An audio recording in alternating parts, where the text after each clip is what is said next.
Order, please. Order, please. We'll now begin with the daily routine, beginning with presenting and reading of petitions.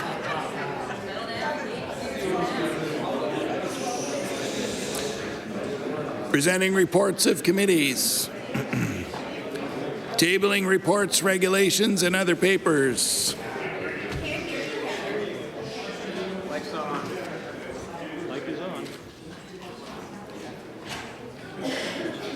As Speaker of the House of Assembly, I'm pleased to table the House of Assembly Management Commission Annual Report for the calendar year 2018. This report is prepared by the House of Assembly Management Commission pursuant to Clause 11-1-F of the House of Assembly Management Commission Act.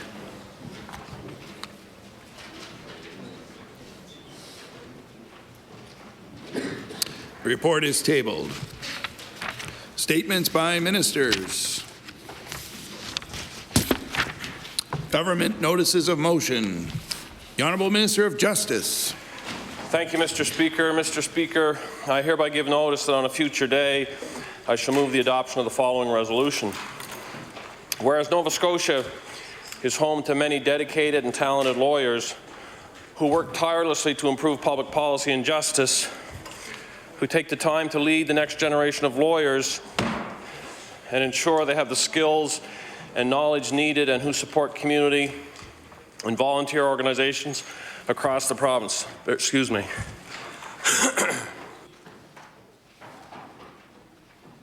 Whereas the Queen's Counsel designation, a mark of distinction in the legal community, is awarded annually to those who have represented their profession with the highest integrity and who have contributed greatly to their communities.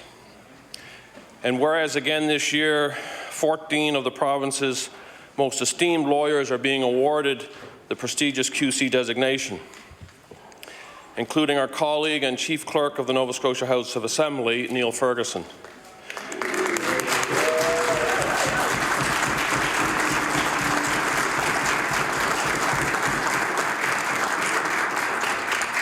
Therefore, be it resolved that all members of the legislature recognize Neil and other worthy individuals for their outstanding contributions and applaud them on their appointment as Queen's Counsel.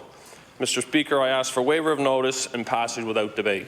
There has been a request for waivers. Is it agreed? It is agreed. Would all those in favor of the motion please say aye. Aye. Contrary-minded, nay.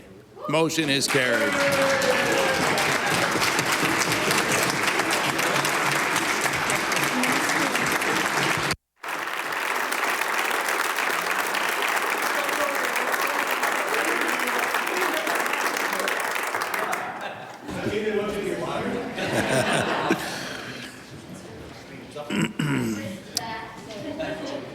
The Honourable Minister of African Nova Scotian Affairs. Thank you, Mr. Speaker. Mr. Speaker, I hereby give notice that on a future day I shall move the adoption of the following resolution. Whereas retired Archbishop Vincent Waterman, beloved patriarch of the African Orthodox Church in Whitney Pier, recently passed away at the age of 93, and whereas Archbishop Waterman was born in Barbados, moved to Cape Breton with his wife Isabel to set up their ministry in 1983, and whereas Archbishop Waterman will always be remembered for his compassion and generosity shown towards all individuals regardless of race, religion, or beliefs. Therefore, be it resolved that all members of this House of Assembly, please join me in acknowledging the extraordinary life of Archbishop Vincent Waterman and the positive impact he made on his community.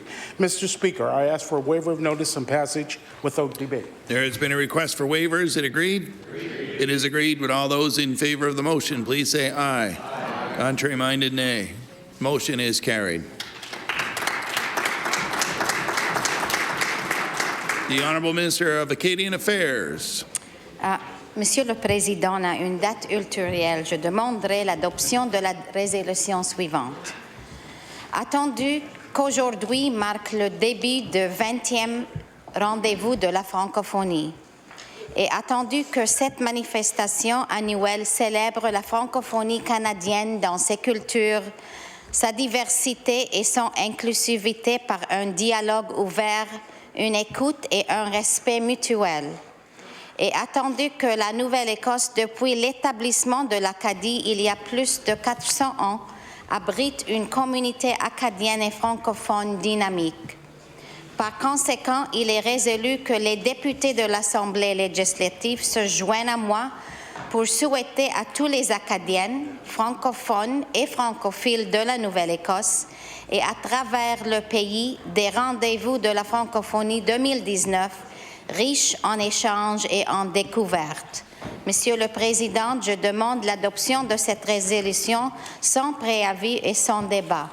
I hereby give notice that on a future day I shall move the adoption of the following resolution. Whereas today marks the beginning of the 21st Rendezvous de la Francophonie, and whereas this annual event celebrates the Canadian Francophonie in its culture, diversity, and inclusiveness through open dialogue, listening, and mutual respect. And whereas Nova Scotia, since the establishment of Acadia more than 400 years ago, has been home to a vibrant Acadian and Francophone community. Therefore, be it resolved that members of the House of Assembly join me in wishing all Acadians, Francophones, and Francophiles from Nova Scotia and across the country a 2019 Rendezvous de la Francophonie filled with positive exchange and discovery. Mr. Speaker, I ask for waiver of notice and passage without debate. There has been a request for waivers. Is it agreed?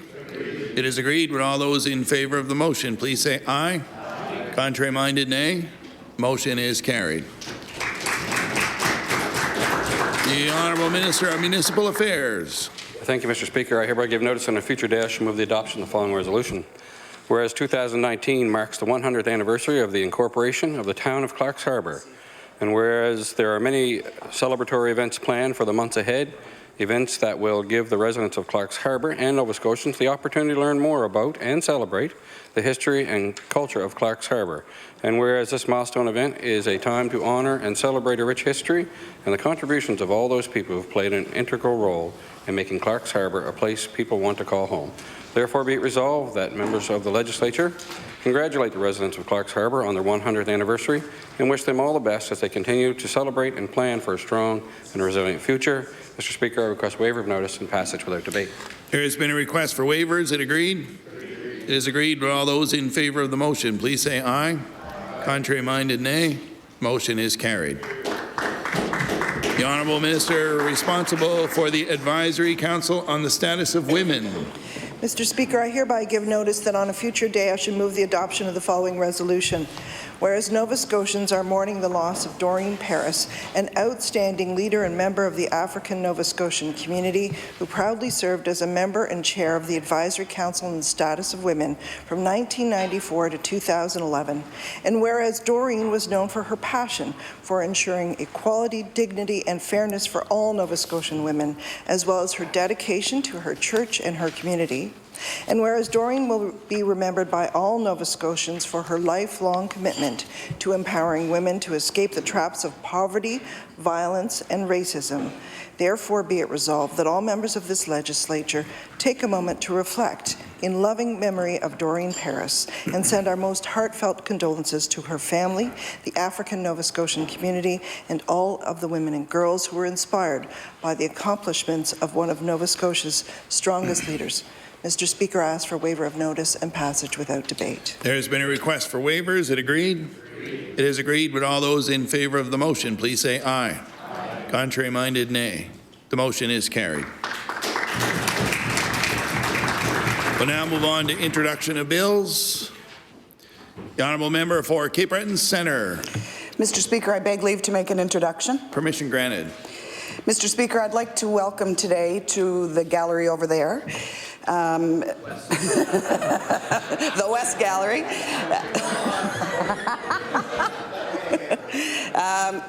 We have some very distinguished guests with us today. Brendan Marr, President of the Halifax Professional Firefighters Association. Joe Triff, Vice President. Oren Dieters, Treasurer. Josh Chisling from Truro Firefighters, Donnie Whalen from Sydney, Recording Secretary of Sydney Local Nova Scotia Volunteer Professional of Atlantic Provinces Professional Firefighters Association, and all of the other firefighters that are with us here today. Please rise and acknowledge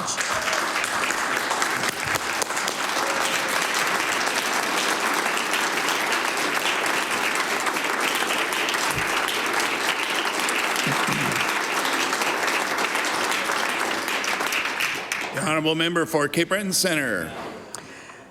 Mr. Speaker, I beg leave to introduce a bill entitled An Act to Amend Chapter 10 of the Acts of 1994-95, the Workers' Compensation Act, for presumptive coverage for firefighters.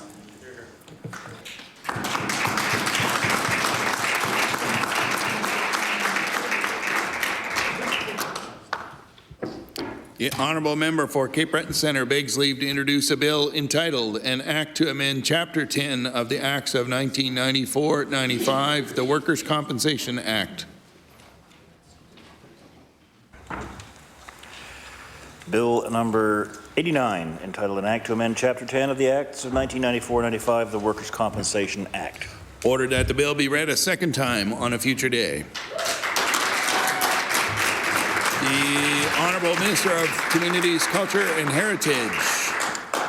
Mr. Speaker, I beg leave to introduce a bill, an act to amend Chapter 43 of the Revised Statutes 1989, the Boxing Authority Act.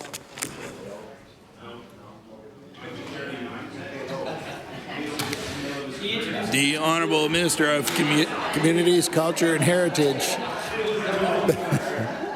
begs leave to introduce a bill entitled An Act to Amend Chapter 43 of the Revised Statutes 1989, the Boxing Authority Act. Bill number 90, entitled An Act to Amend Chapter 43 of the Revised Statutes 1989, the Boxing Authority Act. Ordered that the bill be read a second time on a future day. The Honourable Minister of Communities, Culture and Heritage. Well, Mr. Speaker, longevity here doesn't bring any rewards, does it? Mr. Speaker, I beg leave to introduce a bill entitled An Act Representing the Nova Scotia Museum.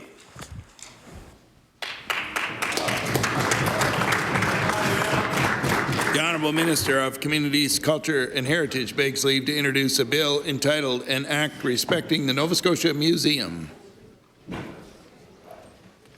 Bill number 91, entitled An Act Respecting the Nova Scotia Museum. Ordered that the bill be read a second time on a future day. We'll now move on to notices of motion. Statements by members. The Honourable Member for Pictou West. Thank you very much, Mr. Speaker. Mr. Speaker, I wish to recognize Tyson Bowen, an unsung hero and military veteran, for his powerful compassion, vision, and willingness to step outside his comfort zone to help others. I personally had the pleasure of discussing Tyson's concept to create the Real Canadian Recreation Limited, the RCR, in Pictou County. This will be an eco-friendly outdoor recreational facility which will focus primarily on veterans and their families. For those suffering, it will be an enjoyable, safe haven to decompress alone or in the company of others. Nature certainly has a beautiful way of healing. Tyson has put his entire being into this venture, and I am hopeful that I will be able to attend the grand opening and wish him all the best on this wonderful endeavour. Thank you, Mr. Speaker. The Honourable Member for Cape Breton Centre. Thank you, Mr. Speaker. Mr. Speaker, today I rise to celebrate the firefighters that are not only with us here today, but the firefighters all across Nova Scotia and the country.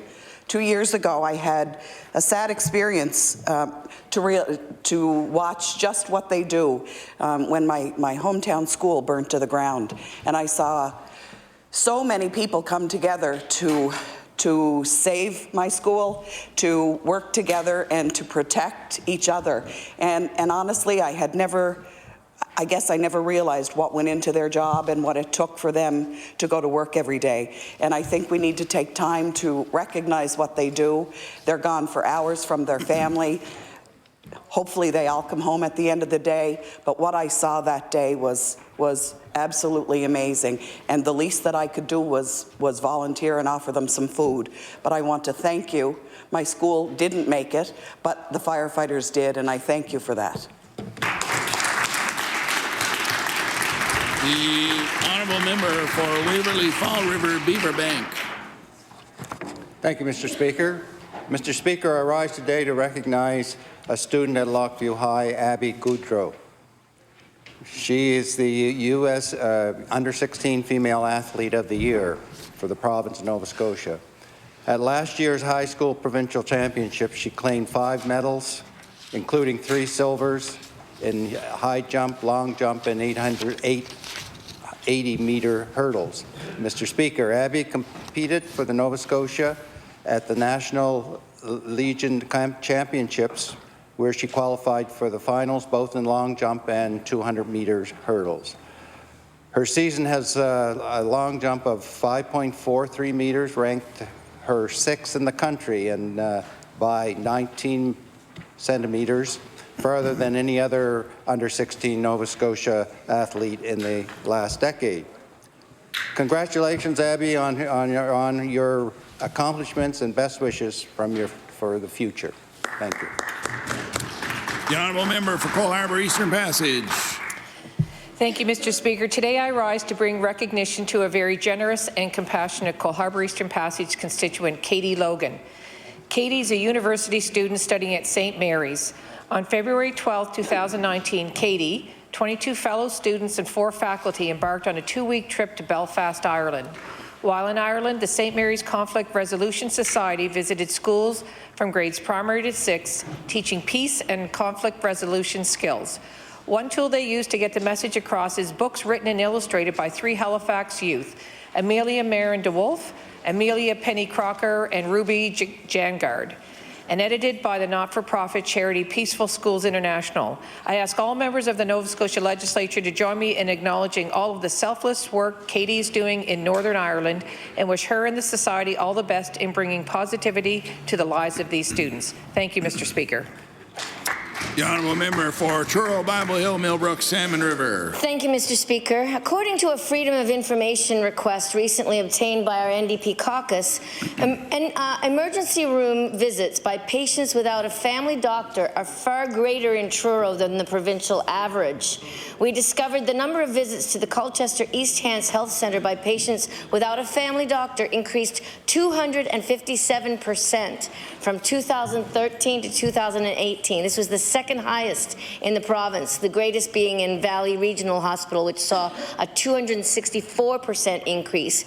So in 2018, there were 3,158 people without a family doctor who went to the emergency room in Truro, almost 4 times as many as the 883 people who visited the ER in 2013 without a family physician.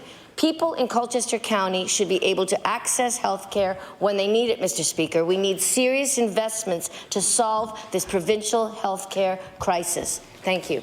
The honourable member for Hammonds Plains, Lucasville. Mr. Speaker, today I'd like to recognize Ms. Brinton Comeau of Hammonds Plains. Ms. Comeau is a first-year student at the University of Prince Edward Island and is a flanker on the Panthers rugby team. She formerly played at the high school Charles P. Allen, where she was team captain for 2 years before heading on to university. In her first year with the Panthers, she played all regular season games and in the AUS semifinal. She was the top scorer for UPEI with 30 points and was 8th overall in conference scoring. Brinton was rewarded for her hard work and dedication by being named to the AUS All-Star team, as well as being the AUS Rookie of the Year for rugby. I'd ask all members of the House to join me in congratulating Brinton Comeau for her accomplishments and wish her well in her future endeavours. Thank you, Mr. Speaker. The honourable member for Victoria the Lakes. Thank you, Mr. Speaker. Mr. Speaker, in November 2018, the Strait Area Chamber of Commerce celebrated success stories of outstanding businesses at their fall awards dinner. It was a great pleasure to see that top honours went to Polytech Products of Quebec. The company has been manufacturing high-quality European-style tilt-turn windows since 1988. Polytech's customer base includes residential and commercial clients across Atlantic Canada, and they've made strides in adopting environmentally friendly manufacturing processes. Polytech has grown from just a few employees to opening a second office in Dartmouth. I rise today to congratulate General Manager Reid Campbell and the staff of Polytech Products Limited on their Top Honour Business Award and to thank Polytech for their contribution to our economy. Thank you, Mr. Speaker. The honourable member for Truro, Bible Hill, Millbrook, Salmon River. Thank you, Mr. Speaker. Susan Henderson, Executive Director of the Colchester East Hants branch of the Canadian Mental Health Association, is overseeing a $1.5 million renovation of their new headquarters in downtown Truro, which will be completed by June of 2019. Susan and her committee founded the Women in Wellness event in Truro, which annually brings in female guest speakers who address sold-out audiences of several hundreds of women on the topics of female-related mental illness, including anxiety, depression, and issues surrounding self-esteem. In 2014, I was honored to be called to speak and also named one of 5 national spokespeople for mental health and addictions. And today I celebrate 23 years of sobriety, of which I'm very proud. Thank you. Thank you. Thank you. So congratulations to Susan and her committee on 10 successful years presenting women in wellness to the community of Truro and the surrounding areas. Thank you. The honourable member for Chester St. Margaret's. Mr. Speaker, I rise to congratulate the many hard-working community volunteers who devoted themselves to reopening the Black Point and Area Community Centre located in the District 1 Fire Hall at Black Point in HRM. I was pleased to attend their first open house this past January to help celebrate their official launch. Area residents were welcome to view the newly refurbished facility, which had been closed for several years. In addition to the work by volunteers, the newly opened community centre benefited from much other help as well. HRM helped make improvements to the kitchen and bar areas. The Aspatagan Heritage Trust provided a new industrial-sized refrigerator. Chairs came from the Estabrooks Community Centre, and financial support was supplied by the Bay Treasure Chest. The organizers hope this newly refurbished centre will be used for weddings, fitness classes, meetings, birthday parties, sports events, family reunions, and many other community events. Mr. Speaker, I invite the members of this Assembly to congratulate the volunteers of the Black Point and Area Community Centre on their excellent work and to wish them well in their future endeavours. Thank you, Mr. Speaker. The honourable member for Pictou Centre. Mr. Speaker, I am very pleased to inform all members of this legislature that the Ronald McDonald House Charities and Landing has named the Graham family of New Glasgow one of its first official community champions. Drew and Kate Graham have been longtime supporters of Ronald McDonald House after it became their home away from home when their son Oliver became seriously ill before succumbing to his battle with cancer. To honour Oliver's memory, the family started an annual fundraising hockey tournament several years ago that raises funds for this special facility. Every year, prior to Christmas, the Grahams load up a van full of toys and head off to Halifax. I would like to thank the Graham family for their commitment to raising funds in support of the IWK Oncology Unit. Thank you, Mr. Speaker. The honourable member for Dartmouth North. Mr. Speaker, I would like to add my voice to my colleagues who are bringing attention to the firefighters doing work in our communities. Growing up in Prospect, the volunteer firefighters at the Prospect Road Station and the Terrence Bay Station were very present in our communities all the time. I too saw my school burn to the ground and remember like it was yesterday watching the trucks fill up with water in Whites Lake to try to continue to put out that fire. Last year, there were 2 terrible fires in Dartmouth North on the same night. The firefighters from Highfield Park Station and other stations around HRM performed many dangerous rescues that night, and though there was 1 fatality, their work prevented many more. When not fighting fires, they're community ambassadors. They organize toy drives for kids in the neighborhood, and they show up at schools and civic events. Big shout outs to the people who let kids like my 4-year-old crawl all over your trucks and let them wear hats. It's very exciting. Firefighters are children, siblings, parents, and friends. They put themselves in harm's way every day, and I am very grateful for their service. The honourable member for Halifax Atlantic. Mr. Speaker, Williams syndrome is a rare genetic condition that is thought to occur in approximately 1 in 10,000 births. Williams syndrome brings many challenges, including difficulties with numbers and spatial relations, and some challenges that can be life-threatening. Youth with Williams syndrome are highly sociable and have an affinity for music.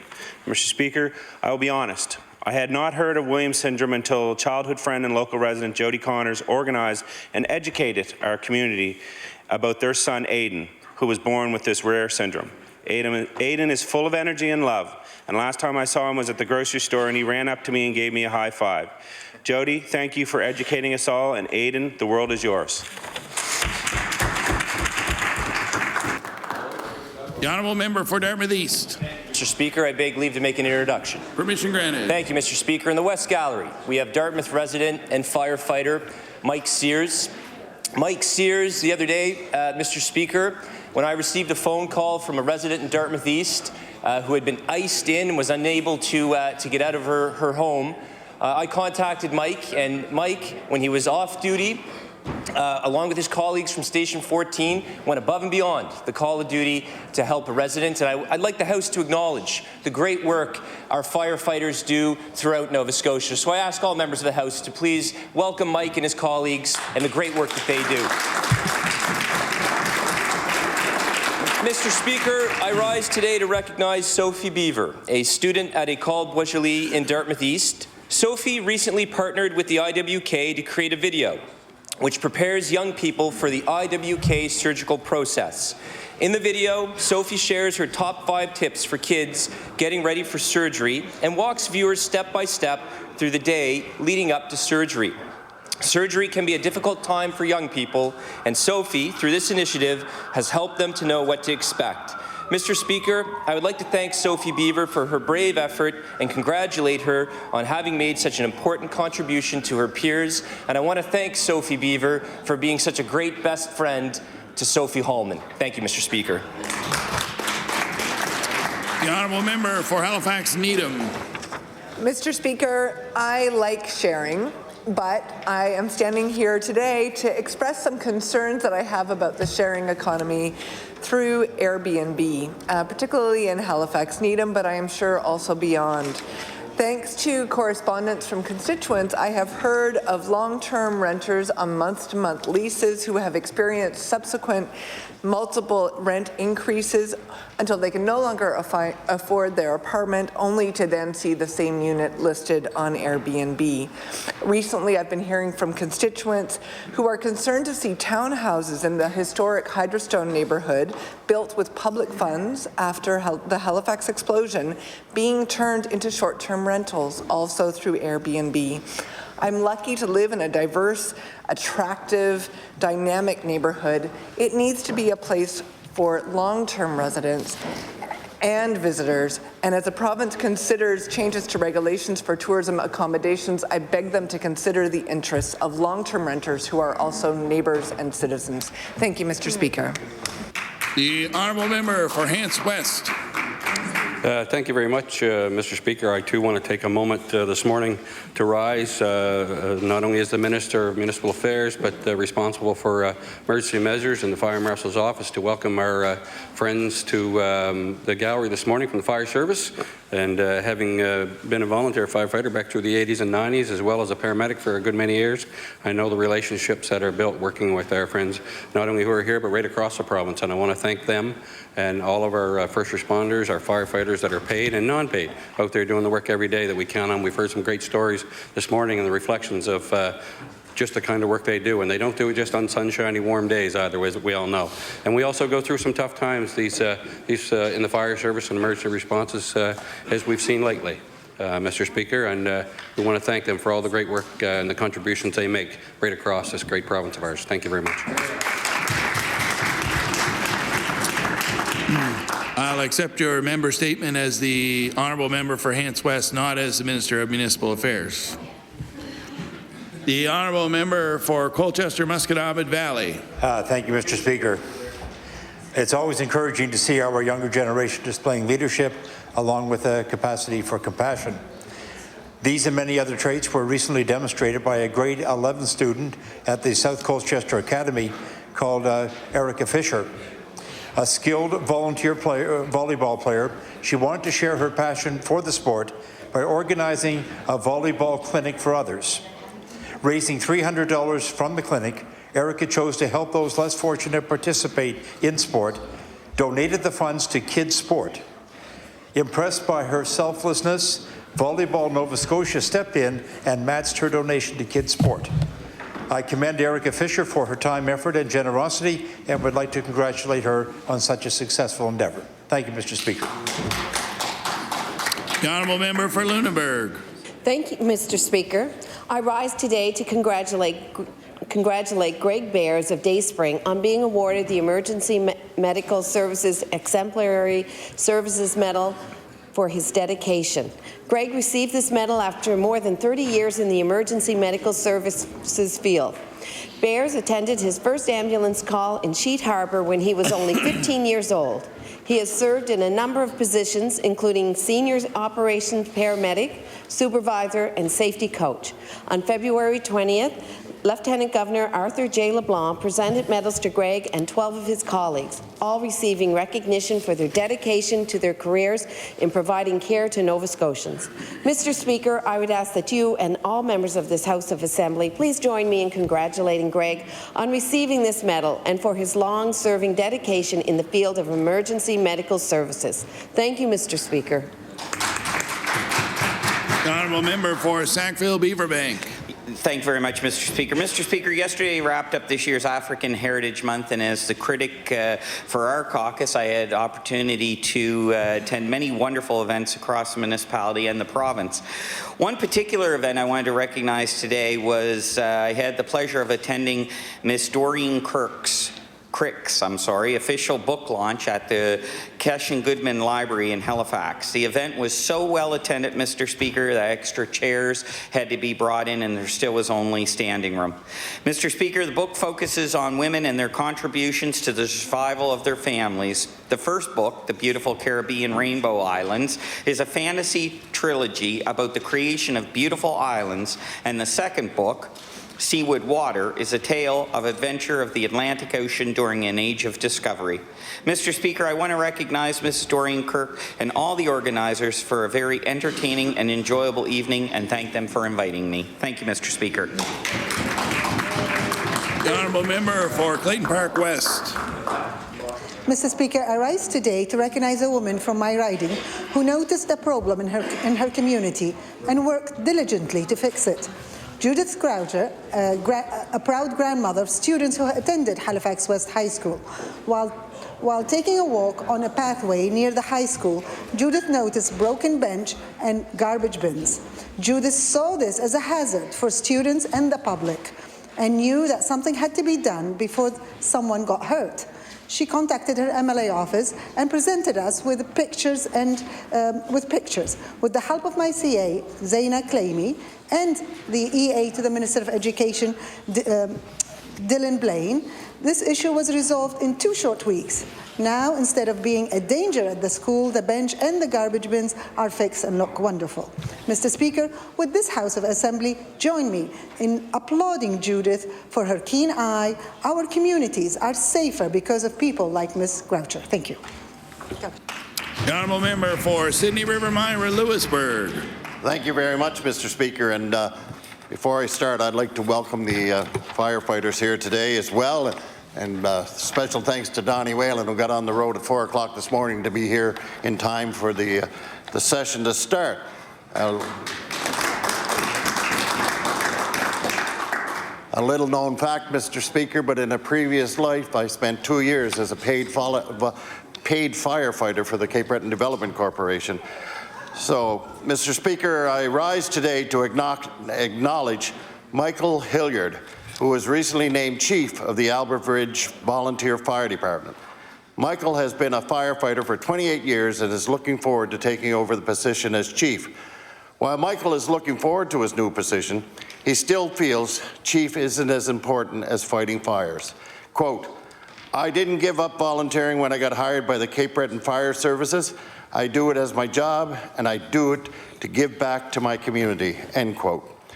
I stand here today, Mr. Speaker, to congratulate Michael Hilliard on his new position, and I feel very confident that he will put all that he has into that position. The Albert Bridge Fire Department and the whole community of Albert Bridge are very fortunate. Thank you, Mr. Speaker. The honourable member for Kings South. Thank you, Mr. Speaker. Mr. Speaker, I recently became aware of a member's statement that I delivered some time ago, omitted a name, and so I am going to read into Hansard so that the official record of this province accurately reflect the member's statement that I intended to give.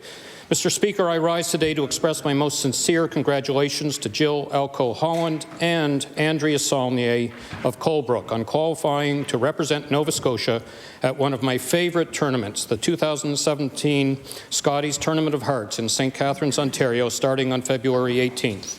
Jill and Andrea are the first members of the Glooscap Curling Club in Kentville to compete in this prestigious Canadian Women's Curling Championship. This accomplishment will provide inspiration to Kings County curlers for many years to come. On behalf of the Nova Scotia House of Assembly, I congratulate Jill and Andrea on this impressive achievement and wish Team Nova Scotia the very best of luck in St. Catharines. I know they will make us proud, and they did. Thank you, Mr. Speaker. The honourable member for Inverness. Let us recognize Sada Rankin of Mabu. Her design company has been named one of the top 10 best for designing logos. Clearly, her creative talents are working, and that is happening right here at home in rural Nova Scotia. Mr. Speaker, these are the kinds of success stories that give hope. Young people finding success at careers they have a passion for here at home. Drizzle magazine has found praise for her work and noted she can be counted on to deliver guaranteed results on time. Sarah was chosen amongst a field including companies in the United States, Europe, and South Africa. May we wish Ms. Rankin continued success and thank her for giving Nova Scotia companies award-winning logo designs which are helping to grow revenues for small businesses. The honourable member for Yarmouth. Thank you very much, Mr. Speaker. The J. Strong Fund was created to honour and remember the life of Jaden Robinson.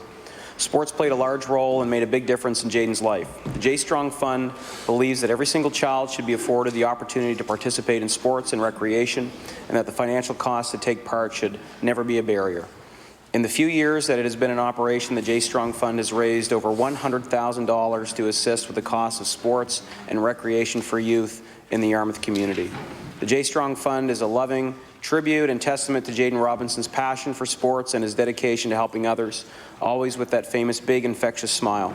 I'd like to ask this House to join me in recognizing the J. Strong Fund Committee, Marla Robinson Pine, Chris Pine, Tanya Mallet, Deborah Robinson, and Steve Barry for so generously giving their time and effort to helping the youth in our community be engaged in sports. Thank you. The honourable member for Queens Shelburne. Thank you, Mr. Speaker. Mr. Speaker, I rise today to congratulate Bill Williams from Ellendale on the publication of his book, Tragedies on the Unforgiven Seas, which was launched in Lockport in December 2018 and captures true stories of those lost at sea in the area. Almost 90 years' worth of newspaper clippings carefully preserved by Bill and his father were used to recount the heartbreak and tragedy of lives lost in the dangerous pursuit of earning a living by fishing. Mr. Speaker, I commend Mr. Williams on the tremendous achievement of writing and getting his book published and preserving these memories for generations to come. I wish him every success in the future. Thank you, Mr. Speaker. The honourable member for Lunenburg West. Thank you, Mr. Speaker. Mr. Speaker, last November, the Parkview Education Centre Panthers captured the title for the Glen Murray Invitational High School Hockey Tournament for the second straight year. The Panthers defeated Northeast Kings Education Centre in an exciting semi-final and then went on to defeat West Kings 5-0 in the final. Panthers Tyler Mason and Noah Wilkie were named Tournament All-Stars, and Wilkie was selected as best defenseman, and Nick Croft was the tournament top goaltender.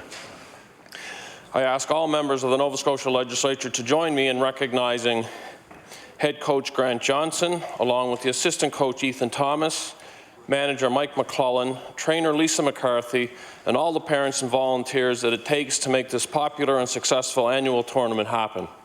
Congratulations also to the Parkview Education Centre Panthers for their championship win. Thank you, Mr. Speaker. The honourable member for Northside Westmount. Thank you, Mr. Speaker. I rise today to recognize Ryan Duff and the Victory Park Society.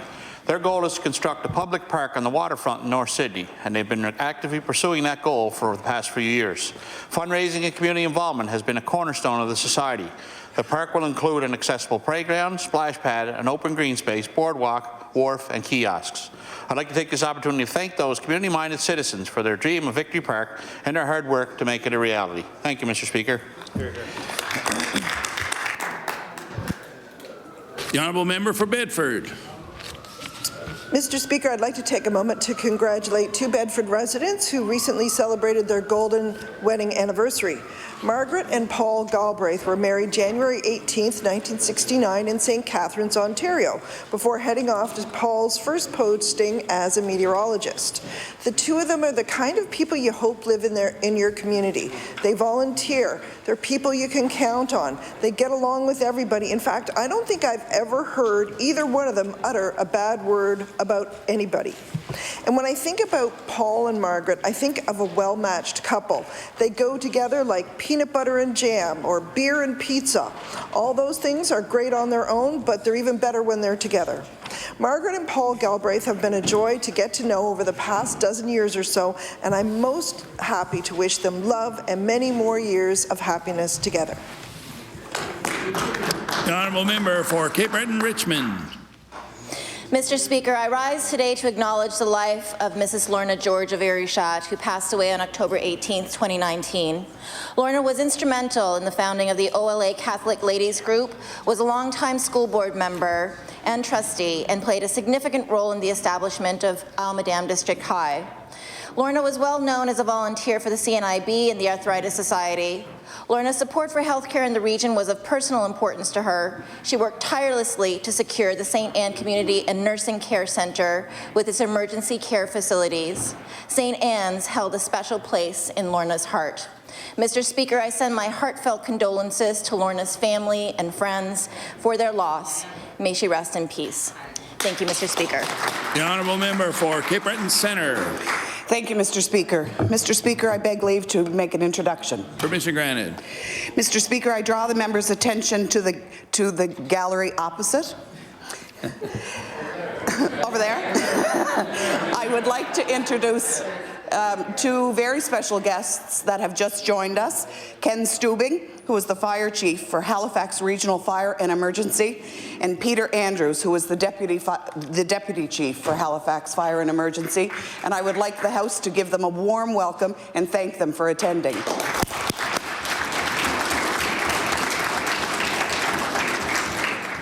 The honourable member for Colchester North. Thank you, Mr. Speaker. Bill Elliott of Bass River, Colchester North has been involved with music all of his life as a part of the talented Elliott family. He began playing the fiddle as a child, but is also skilled on guitar, banjo, mandolin, and bass. Like his range of instruments, his music also crosses a variety of genres, including country, old-time, bluegrass, swing, jazz, folk, and Celtic. Because of his skills on the guitar, in 2015 he was named the first recipient of the Canadian Certified Guitar Player. He has performed across North America and is open for such folks as Merle Haggard and Waylon Jennings. He still plays with his family and also with J.P. Cormier, who considers Elliott one of Canada's best musicians. He put out a new album in June and has been nominated for an East Coast Music Award for Jazz Recording of the Year. He's been nominated before as part of the Elliott family, but this time he's on his own. This year's awards festival will take place in Charlottetown on May 1st to 5th, and we wish this talented musician success. As a province, we have recognized Bill's contribution to the music industry in Nova Scotia. We wish him well as he stands as a proud Nova Scotian at the ECMA Festival.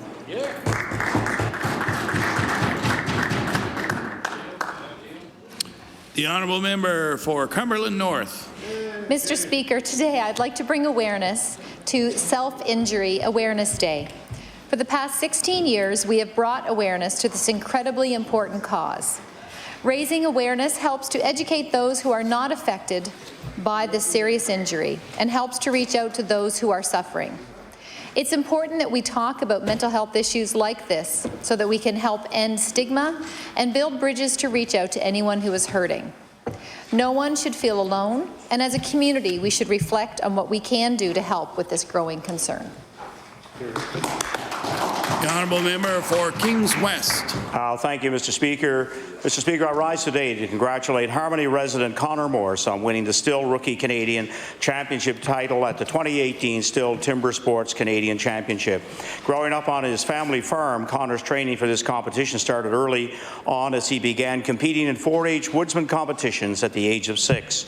His training, dedication, and incredible hard work paid off as he competed nationally in the Still Timber Sports Canadian competition, placing first in the underhand chop, the single buck, and stock saw events, and placing second in the standing block chop. These personal best times propelled Connor to become the champion of the under-25 men's rookie division and are a true display of how he strives for excellence in all that he undertakes. Mr. Speaker, I would ask that all members of the House join me in congratulating Connor Morris on his remarkable championship title and wish him well as he competes in the World Rookie Championship in Sweden this May. The honourable member for Cumberland South.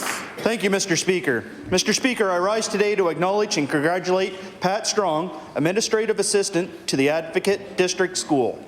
Pat retired yesterday, February 28, 2019, after 35 years guiding and inspiring everyone at the Advocate District School, and she will forever be known as the captain of this vessel. In her 35 years, Pat has survived 6 different principals, numerous teachers, and has seen over 250 graduates walk across the stage. Pat Strong will be missed by all who have come to love her and admire her. Please join me in congratulating Pat on her retirement after 35 years and future filled with family and friends and laughter. Thank you, Mr. Speaker. The honourable member for Antigonish. Mr. Speaker, children from our Syrian Canadian community in Antigonish have been getting more active by trying different sports for the first time over the past year, thanks to a new program aimed at helping immigrant children overcome inhibitions to being active in their new home community. The initiative was led by St. FX education faculty members Dan and Ingrid Robinson, who along with Vanessa Curry drew together community and government partners, St. FX faculty and students, and the Syrian Canadian children themselves to plan and orchestrate opportunities to try such activities as basketball, tennis, rowing, and swimming. Volunteers lent their time and skills to lead sessions, including more than 20 St. FX student athletes, who will follow up by presenting to funding partners about the first session. Although the numbers waxed and waned over the course of the program, 10 children were consistent participants.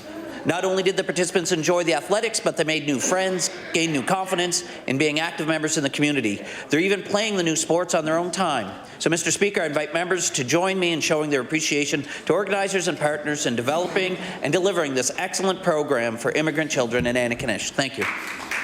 The honourable member for Pictou West. Thank you, Mr. Speaker. Mr. Speaker, I wish to congratulate Elizabeth Heighton of River John on her recent trek to Toronto to compete in the Royal Agricultural Winter Fair. Elizabeth and her beef cow, Emma, were selected to represent the area during the national exhibition. The duo started to work together over a year ago, forming a unique bond which propelled them through many local competitions and wins. Elizabeth and Emma took home second in the senior Charolais class and second in confirmation.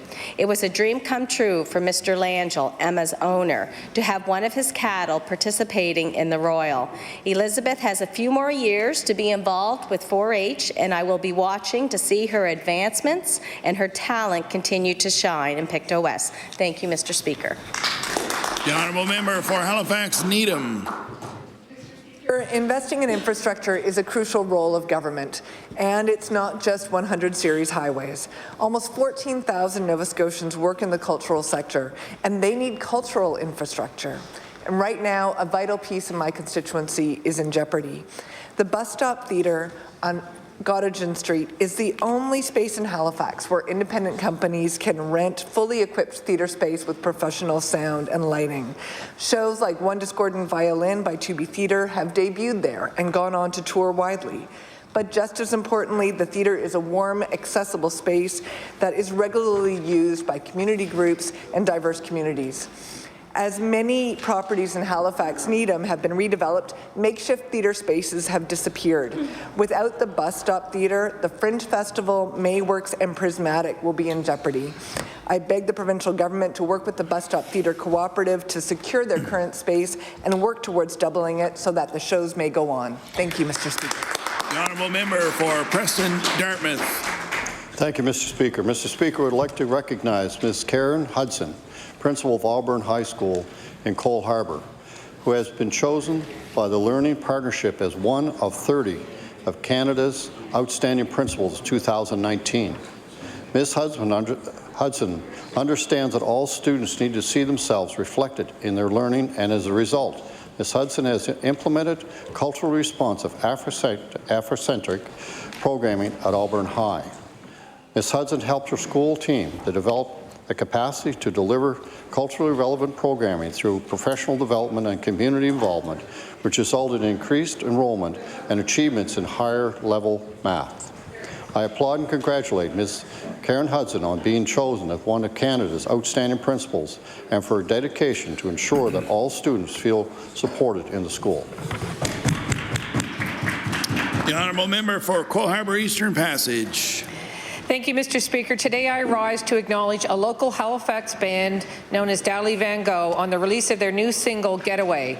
Cyrus R.O., the bass player, Isaac Kent, son of former NDP MLA Becky Kent, is the guitar player, Rachel Moreau is the keyboard, John Scotto is the lead vocals, and Johnny Moore on the drums are the very talented five that make up Dali Van Gogh. Isaac Kent is one of the owners of House Fire Records recording studio, which is located right around the corner from my office. The latest record, Under Her Spell, will be released on March 29, 2019, with a special event at the Garrison Brewing in Halifax. The record follows their 2017 album, From Ashes, which won the band victory in the Garrison's Brewing Battle of the Bands Bash, leading to an open gig for the Glorious Sons at the Kennard Centre. I ask all of the members of the Nova Scotia Legislature to join me in acknowledging the local talent of Dali Van Gogh and much success during their future tour. Thank you, Mr. Speaker. The honourable member for Dartmouth North. Mr. Speaker, last week I had the privilege to attend the African Heritage Month celebration at Dartmouth High School. Organized by staff and students in association with the African Nova Scotian Music Association, it was a program full of music, dance, and was infused with a spirit of the community. The celebration began with a traditional libation ceremony led by Ms. Menard and Ms. Winship. There were musical performances by the incredible Zamani Bernard Miller and Owen Lee, spoken word poetry, and a visiting dance company from Halifax West High School. In her remarks, the guest speaker, Delvina Bernard, offered the students a little bit of African Nova Scotian history and heritage and reminded everyone in attendance that we need to shift our way of learning about history away from a Eurocentric lens so that all stories and histories get told and all peoples have a chance to connect to their past and present. Dartmouth High is a great school that celebrates its diverse student population, and it is truly an honor to be MLA for so many of its awesome students. Thank you. The honourable member for Hants East. Thank you, Mr. Speaker. Once in a while, we get to celebrate outstanding young people in our communities. Today, I'm pleased to rise to bring attention to tri-sport athlete Ben Good.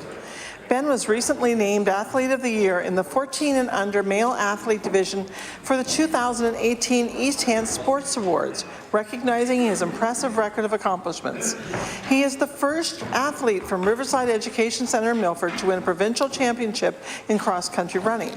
He has placed in numerous marathons. He is also an award-winning goalie for the East Hants Minor Hockey Pee Wee A team and is an almost impenetrable wall in the soccer net. He assisted his team with 13 wins, 0 losses, and had only 6 goals scored on him in the regular season. Between the goalposts in soccer and hockey and on the cross-country trail or marathon track, this young athlete is deserving of our recognition and congratulations.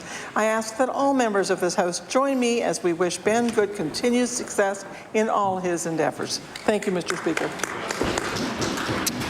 Thank you very much. We will now move on to oral questions put by members to ministers. The Honourable Leader of the Official Opposition. Thank you, Mr. Speaker. In 2016, the Public Accounts Committee met 29 times. And good work happens at that committee, Mr. Speaker. That's the committee that raised questions about the changes to seniors' pharmacare is one example. And the government will use its good wisdom to stop those changes because it wasn't prepared to make them. That's a good committee. But recently, the Liberal majority on that committee used their power to force through a motion that would cap the number of times the Public Accounts Committee would meet to just 12 times, down from 29 times in 2016. The Public Accounts Committee was in place for a lot longer than this government, and governments before them stood up to the scrutiny of public accounts with pride. So I'd like to ask the Premier, is he concerned that his government is trying to reduce the number of Public Accounts Committee's meetings down to just 12? The Honourable Premier. Mr. Speaker, I want to thank the Honourable for the question. As he would know, Mr. Speaker, the Auditor General recommended that we look at the Public Accounts Committee and make it focused on the public accounts, which are really the reports that the Auditor General brings out, Mr. Speaker.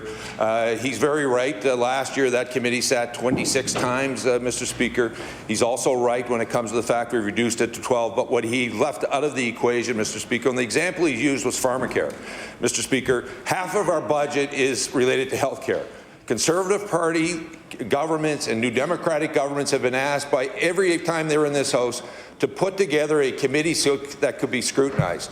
So what we've done, Mr. Speaker, is put together a health committee that will be televised so that Nova Scotians across this province can also see not only the public accounts being scrutinized, but can actually see their number one item, Mr. Speaker, which is health care, the largest budget item being scrutinized in the chamber of this House, Mr. Speaker. That will require 24 meetings, Mr. Speaker. That is a good thing for the people of Nova Scotia, Mr. Speaker. The Honourable Leader of the Official Opposition on his first supplementary. Thank you, Mr. Speaker, and I applaud the addition of a health committee. That's something we called for, a place to discuss health issues. But, Mr. Speaker, what we didn't anticipate was that what he giveth, he taketh away. Back in 2016, there was 6 standing committees. And with the addition of the health committee, there is still 6 standing committees because they consolidated the natural resources and the economic development. The health committee is not supposed to be addition by subtraction, Mr. Speaker. Does the Premier agree that the restrictions placed around the Public Accounts Committee and the removal of another committee increases transparency, or does he think it takes away transparency and produces opportunities for the government to hide information? The Honourable Premier. I'm very proud, Mr. Speaker. The fact is that we commend the government, Mr. Speaker. We have an open data portal, Mr. Speaker, that we've seen Nova Scotia have access to more information. We've seen expenses of all the cabinet, Mr. Speaker, being put online to be scrutinized, Mr. Speaker, by Nova Scotians. We've seen the senior staff and the public service expenses online, Mr. Speaker, to be scrutinized by all Nova Scotians. We've seen information to be put online, Mr. Speaker, that can be accessed by Nova Scotians to be able to use. And on top of that, Mr. Speaker, unlike the Conservative Party and the Democratic Party, we're not afraid to let Nova Scotians look at the health department. We're not afraid to let them to have it scrutinized in the openness, Mr. Speaker. We're televising it, Mr. Speaker. The Honourable Premier has the floor. Mr. Speaker, we're televising that debate so that Nova Scotians across this province can see it, Mr. Speaker. Order, please. The Honourable Premier has the floor. Thank you, Mr. Speaker. It is half of our budget is health care. Mr. Speaker, we've opened it up for the scrutiny, Mr. Speaker, of the opposition parties so that Nova Scotians can see that. For the life of me, I can't understand why the leader of the Conservative Party is opposed to that. The Honourable Leader of the Official Opposition. Thank you, Mr. Speaker. The Premier may be able to understand why we're opposed to how they limit witnesses and limit discussions, but I will tell you this. Anyone who looked at the Federal Justice Committee proceedings this week would understand that committees can be good for taxpayers and would understand why Liberals don't want committee meetings. We can see why the Liberals don't want committee meetings. And in 2016, there was 6 committees. Still 6 committees, even with the addition of the Health Committee. So we're taking things away. In 2016, committees, those 6 committees met a total of 64 times. And under the new terms of reference that these Liberals have put down on committees, the maximum they can meet is 54. So I'd like to ask the Premier, what number is bigger, 64 or 54? The Honourable Premier. Mr. Speaker, in 2016, Mr. Speaker, there was 1 committee that was televised, Mr. Speaker. The Auditor General, Mr. Speaker, that Nova Scotians look to when it comes to the public accounts of this province, said on behalf of Nova Scotians that committee needed to be revamped so it would focus on the public accounts. The chapters that he invested, Mr. Speaker, there isn't a government in the history of this province that enjoys the Auditor General being in here, Mr. Speaker. We open it up to make sure that every month he's in this chamber to be scrutinized. On top of that, Mr. Speaker, we also televised another committee called the Health Committee, Mr. Speaker. Not one Conservative government in the history of this province, or the one New Democratic government in the history of our province, was willing to do that, Mr. Speaker. That is being open and transparent. That is doing what Nova Scotians want, Mr. Speaker. And we're looking forward to see that work happen. The Honourable Leader of the New Democratic Party. Thank you. Over the course of the last 8 weeks, paramedics in the province have issued a public warning that the supply of ambulances is perilously compromised. They've done this over 170 different times. That means that over the last 8 weeks, on an average of 3 times a day in at least one of the 4 zones of the province, the supply of ambulances has not been adequate because the trucks have been backed up while paramedics have waited to transfer responsibility for their patients into overcrowded emergency rooms. For crying out loud, Mr. Speaker, does the Premier not think that we can do any better than this? The Honourable Premier. Thank you, Mr. Speaker. I want to thank the member for bringing this very important concern to the floor of the legislature. Of course, Mr. Speaker, we can do better than that. The Minister of Health is working with our partners. He sent a directive to ensure that we not only look at all options when it comes to the issues facing paramedics and the rigs that are on the road, and certainly the offload times that that are happening within our province, Mr. Speaker. And I look forward to hearing back from our partners through the Minister of Health about what those options will be. The Honourable Leader of the New Democratic Party. In the last year for which data is publicly available, 10% of the patients at the Dartmouth General's ER gave up waiting and left the hospital before they'd ever been seen by a physician. At the QE2, the corresponding number is 8%. Now, last week, at the Northside General, they were giving out flyers to people in the emergency room who'd been there for 8 hours, telling them that it was going to be quite a little while longer yet for a wait, and suggesting they might want to come back the next morning or go over to the regional in Sydney. I want to ask the Premier, doesn't all of this indicate that at a basic level, something somewhere deeply isn't working? The Honourable Premier. Thank you, Mr. Speaker. The reality is, Mr. Speaker, the honourable member is laying out what is really an important issue. But the fact of the matter is, Mr. Speaker, through really over the last 2 decades, there has been no investment or transformation of healthcare delivery to reflect our reality today, not only of that of us as patients, but of our healthcare professionals and how they want to deliver their services.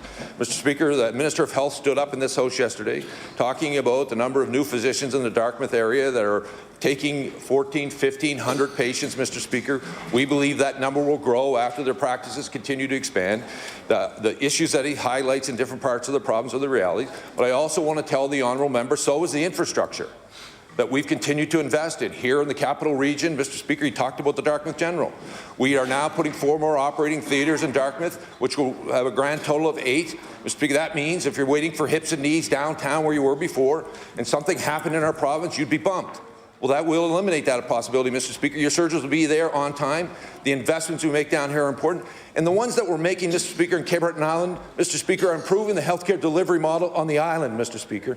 And only those who are caught in this in a political way, Mr. Speaker, are ruining the fact and do not want us to make the single largest infrastructure investment in healthcare in Cape Breton Island, Mr. Speaker. And Mr. Speaker, we're also hearing from healthcare providers, Mr. Speaker, who want to work in a new model. The Honourable Leader of the New Democratic Party. Mr. Speaker, when you ask paramedics what is the problem here, one of the things they say is that a great deal of overcrowding in our emergency room is caused by there being so many people in our hospitals who are waiting for placement in long-term care, with the result that there is nowhere to transfer patients to from the emergency rooms. Accreditation Canada, responsible for the validation of our own health authority, says that the expansion of these, they're called alternate level of care beds, is a core component of the challenge there is around patient flow. When you talk to the seniors who are themselves living in the hospital and paying the NSHA $1,000 a month or more in order to be able to do that while they wait for a nursing home, they say that the circumstance isn't ideal for them, but they don't have anywhere else to go. Mr. Speaker, when will the Premier recognize and acknowledge that making investments in more long-term care facilities and infrastructure is a key core component of our successfully addressing the ongoing crisis in emergency care? The Honourable Premier. Thank you, Mr. Speaker. I want to thank the gentleman for the question. Mr. Speaker, long-term care, Mr. Speaker, continues to be on the top of minds of Nova Scotians. It is not just about long-term care beds, though, Mr. Speaker.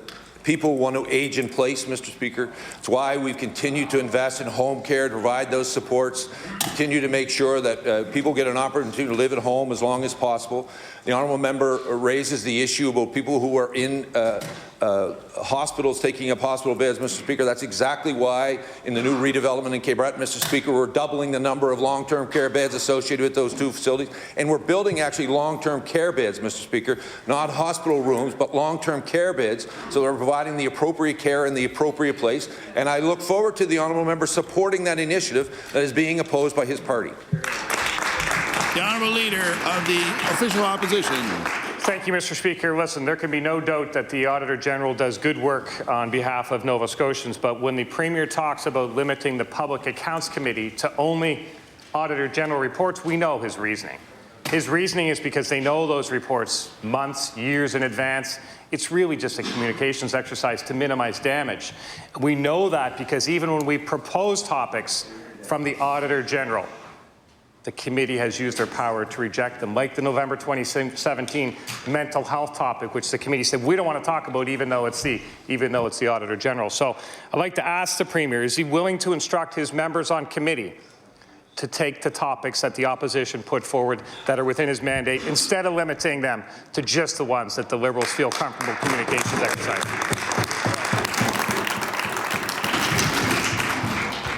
The Honourable Premier. Thank you, Mr. Speaker. I want to thank the honourable member for the question. I want to make sure, Mr. Speaker, that all members of this House know the topics put before us and the committees are reviewed by those committees independently of me. Mr. Speaker, at the same time, we have a focus on the Auditor General. I encourage the honourable member to speak to the Auditor General about the recommendations that he brought forward. And again, I would also encourage all members of this House, when we talked about the very serious issue of mental health, Mr. Speaker, we now have put together a health committee that will allow it to be in this chamber, to be televised for all Nova Scotians. I would encourage the Conservative caucus to take all those important issues to that committee. Just want to, before we go on to the supplementary, remind all members. Order, please. Order, please. Zero cautions by 2025. Order, please. I'll ask the Sergeant at Arms to remove the folks in the gallery. The House will now recess for a couple of minutes.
Order, please. Just before we were interrupted, I was about to say that the line of questioning on the work of the committee, including those topics that the committee decides to set for agendas, is not permissible for question period. General questioning about the committee, but not getting into the intricacies of what the committee does. So, the Honourable Leader of the Official Opposition. Thank you, Mr. Speaker. And given the importance of the Health Committee, because we do think the Health Committee has the potential to be a good thing for this province, it is a significant portion of our budget. We do think that limiting it to 12 times a year is probably not significant, and we do think that the committee needs to be mindful as it sets its agenda. This should be a committee that hears from physicians, that hears from frontline workers, and lets them talk about their experiences with the healthcare system. That's how we'll move things forward. So I'd like to ask the Premier, is he willing to increase the frequency of the healthcare committees, at least until we get through this healthcare crisis, to maybe twice a month? And will we have some openness to hear from actual physicians and frontline workers about how we can improve healthcare in this province? So I would reiterate my previous comments on the business of the committee is not to be discussed here, including the committee's mandate to set its own frequency of meetings. So the Honourable Premier. Thank you, Mr. Speaker. I want to thank the Honourable Member for the question. I would encourage all members of this House who are sitting on committees, Mr. Speaker, of any kind, to bring the issues forward, make recommendations how often they sit. I think just recently, Mr. Speaker, the Yarmouth Ferry was brought before a committee, the Economic Development Committee, that the opposition didn't want to sit during the House session. We made a recommendation to have it sit. That'll be before us. But on top of that, I want to also go back to one other part of this question, Mr. Speaker. I meet with physicians, Mr. Speaker, very regularly when it comes to looking at healthcare, and I'm looking forward to continuing to meet with them as we continue not only to negotiate with them, but how do we work together to improve the system. The Honourable Member for Cape Breton Centre. Mr. Speaker, my question is to the Minister of Health and Wellness. Mr. Speaker, the plan to close the community hospitals in Cape Breton makes no sense, and everybody knows it. Community hospitals actually ease the pressure on the larger system because they can provide care to people close to home, keeping those who don't need more serious treatment out of emergency rooms and allowing local physicians to maintain a balanced practice. This is a fact that the Premier and the Health Minister don't understand. If they did, they wouldn't continue to plough ahead with the closure of Northside and New Waterford hospitals. Mr. Speaker, does the Minister regret deciding to close community hospitals in Cape Breton without consulting doctors, nurses, healthcare workers, or any other community members? The Honourable Minister of Health. Thank you, Mr. Speaker. I thank the member for the question. Mr. Speaker, again, it seems the member's advocating to maintain the status quo, while at the same time arguing that the current system isn't sufficient for providing the care that Cape Bretoners need and want. Mr. Speaker, that's why we're investing in new infrastructure in those communities, Mr. Speaker, to provide the environment for those physicians and other healthcare providers to provide the care to the patients in those communities. And Mr. Speaker, I absolutely will not apologize for that. The Honourable Member for Cape Breton Centre. Thank you, Mr. Speaker. Mr. Speaker, medical leadership in the NSHA is bleeding out on the island, and it's no surprise. Over the past few months, we've seen the resignations of several highly respected doctors from leadership roles within the NSHA. Family doctors with emergency privileges are declining to pick up shifts because their own practices are overwhelmed. Sadly, one of the only two hospitals to remain in Cape Breton is closed more than ever now, the Glace Bay Emergency Room. All available resources are being funneled to the regional, where staff are being run off their feet. Mr. Speaker, will the minister admit that the crisis in healthcare in Cape Breton is getting significantly worse? The Honourable Minister of Health. Thank you, Mr. Speaker. I thank the member. I'd like to remind the member that, in fact, as we continue to go through the work on the redevelopment project, investing in new infrastructure, new healthcare delivery models for the Cape Breton region, that we do have doctors coming forward. Just a couple of weeks ago, Dr. Oral came forward to join that program, Mr. Speaker. He's been talking very much, Mr. Speaker, in the community and has been providing feedback. In fact, Mr. Speaker, I think he spoke spoken publicly about how he's already seen his voice being heard, Mr. Speaker. Please. Order, please. The Honourable Minister of Health has the floor. Publicly, Mr. Speaker, through the media, indicating exactly how he's seen his voice already being heard and impacting on the work that's being done planning these new infrastructure projects. So, Mr. Speaker, I advise the member opposite. We do listen to physicians. They are part of this program, Mr. Speaker, and we'll continue to listen to their advice. Just before we move on to the next question, I'm going to add 3 minutes to question period to allow compensation for the interruption that we just experienced. So we'll conclude at 10:53 a.m. The Honourable Member for Sydney River Myra Lewisburg. Can I use all those 3 minutes? Thank you, Mr. Speaker. Mr. Speaker, my question through you, of course, is to the Minister of Health. Mr. Speaker, recently, meetings were held with Veterans Advocate and Naval Veteran Angus Cameron. Angus is a friend of a World War II veteran and a resident of the Camp Hill facility here in Halifax. His friend has been told that his wife of many years, currently a resident of a nursing home, cannot be reunited with him in a vacant bed at Camp Hill. Angus reached out to the Minister of Health on his friend's behalf and was told the department is not responsible for any beds at Camp Hill. So my question is simple, Mr. Speaker. Will the minister confirm today that Camp Hill Hospital is owned and operated by the province and administered by the Nova Scotia Health Authority? And if so, can he confirm that non-military veterans have been admitted while they await long-term care beds? Honourable Minister of Health. Thank you, Mr. Speaker. The veterans' beds at the Camp Hill facility are licensed, or I guess funded, and the policies about those admissions, Mr. Speaker, for those veterans and others are by the federal government.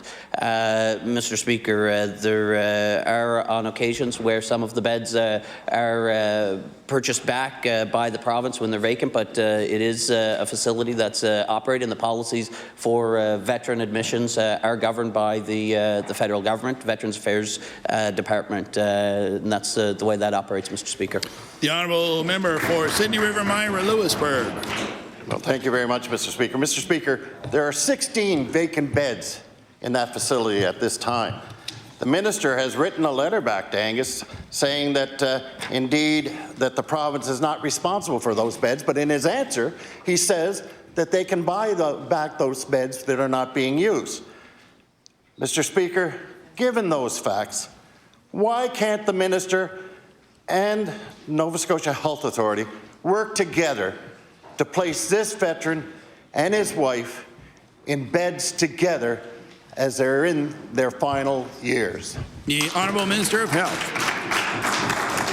Mr. Speaker, I believe one of the things the member's not highlighting from that correspondence is also the fact that I can't provide the details of individuals advocating on behalf of a third party without their express written consent, Mr. Speaker. I believe I've also indicated that if individuals want to, Mr. Speaker, that they should reach out to Veterans Affairs and or the Health Authority to look at the individual situations, but that, Mr. Speaker, has to be done by the individual parties involved, or if they wish to have a third party to advocate on their behalf to provide the appropriate privacy waivers to have those conversations and engagements, Mr. Speaker. Thank you. The Honourable Member for Pictou West. Thank you, Mr. Speaker. My question is for the Minister of Health. Earlier this month, more than 150 radiation treatments were cancelled at the Victoria General Hospital after water leaked into fuel for the hospital's emergency power generator. And I'll table that story. Obviously, many patients and their families were concerned and upset that cancer treatments, in particularly, had to be delayed because of an equipment failure. Patients had to deal with travel and pre-op procedures all over again for what might have been a preventable incident. I'm wondering if the minister can update us. Has the Department of Health determined what caused water to leak into fuel tanks at the VG? The Honourable Minister of Health. Thank you, Mr. Speaker. And in fact, the situation obviously is not the outcome that we would expect or hope to have any impact to care or delivery of services in our healthcare system. But, Mr. Speaker, we know that the VG is an aging site. That's why we've committed to the redevelopment project that will see new infrastructure in place. Work is already underway for new operating rooms and other work at Dartmouth General and Hants. Mr. Speaker, the design is well established for the redevelopment on the HI site. And, Mr. Speaker, as far as the particular piece about why the water, I haven't received the report as to why the water, how that tank got contaminated. The honourable member for Pictou West. Thank you, and I thank the Minister for his answers. I know we all know in this chamber that the VG is absolutely no stranger to these kinds of incidents in recent years, and particularly. We understand that the water tanks, though, were inspected recently in January, actually, but for some reason the flaw leading to the water leakage wasn't identified at that time of inspection.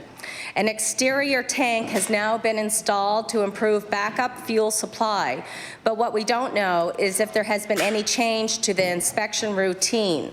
Patients are deeply concerned that a failure to properly inspect this equipment could lead to even more procedure cancellations, and we certainly don't want that for people. It's an added expense for them, especially when they're traveling across the province. So how often are inspections conducted on backup generator fuel tanks and other critical infrastructures at the VG, and have those procedures changed following this incident? The Honourable Minister of Health. Thank you, Mr. Speaker. In fact, I believe this process did evolve actually out of one of the detailed emergency system tests, Mr. Speaker. That's why this issue with the backup power was identified, was because they were testing those generators on the system transfer. So we identified it at a time when it didn't occur in an absolute emergency situation. So in fact, these processes and these emergency response, again, having protocols and processes in place on paper is one thing, but what the public can have confidence in is that our systems actually do get tested, so that if there are flaws or challenges in them, we identify them and we can implement the fixes so that when a true emergency comes along, we'll have everything in place. The honourable member for Queens Shelburne. Thank you, Mr. Speaker. Mr. Speaker, my question is for the Minister of Education. Last year, when we stood in this House and voiced our concerns about the removal of elected school boards, the Minister assured us things would be better, because now we'd have a direct line to the Minister himself. Well, I have a letter sent by a constituent that I'll table that outlines the short-sighted changes made to report cards for students in grade 6. The constituent sent this letter 3 times, and it took 7 weeks to get a response. That is hardly a direct line, Mr. Speaker. My question to the Minister is, now that grade 4 to 6 report cards are focusing on math and language arts, how are parents of students in grade 6 expected to know how their children are doing when 40% of their classes are not included on their report card? The Honourable Minister of Education. Thank you very much, Mr. Speaker. To the member's point, we've had 3 independent reports that have indicated to government that the old governance structure of our education system with the boards was contributing to bad impacts in the education system, namely different levels of achievement being experienced from region to region. And that is simply because with 9 independent education authorities in this province, programming was being delivered differently, to different standards, and to different levels of success. So modernizing that governance system is actually critical to improving the achievement levels of our students. And that's not according to government, that's according to 3 independent reports that we took very seriously. So that's why those changes were made. Integrating this system does allow the department to have greater control over these, to make sure there are better standards of practice applied in each of our regions so that our students, no matter where they're going to school in this province, have the same chance at succeeding. The honourable member for Queens Shelburne. Thank you, Mr. Speaker. Mr. Speaker, grade 6 classes that are in junior high have a different teacher for every subject, unlike those that are still in elementary school. The new report card configuration for grade 4 to 6 does not account for the different teachers for each subject because it's based on the assumption that grade 6 students are in elementary school. My question to the minister is, what message are we sending to students about the value of science and social studies when they don't even merit a grade on their report card? The Honourable Minister of Education. Thank you, Mr. Speaker. And to be clear, school boards, those regional governing bodies, were not making decisions on assessment or on reporting.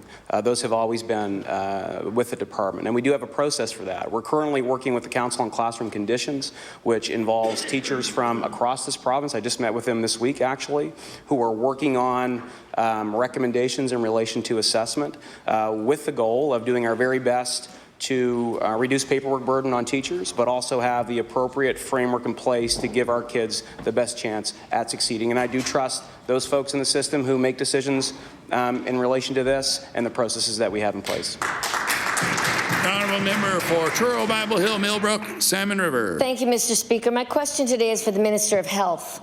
Last fall, I asked the Minister to respond to the lack of a sexual assault nurse examiner for treatment of sexual assault survivors at the Colchester East Hants Health Centre. After continued questioning throughout the fall session, the Minister finally promised to expand the SANE program to Truro.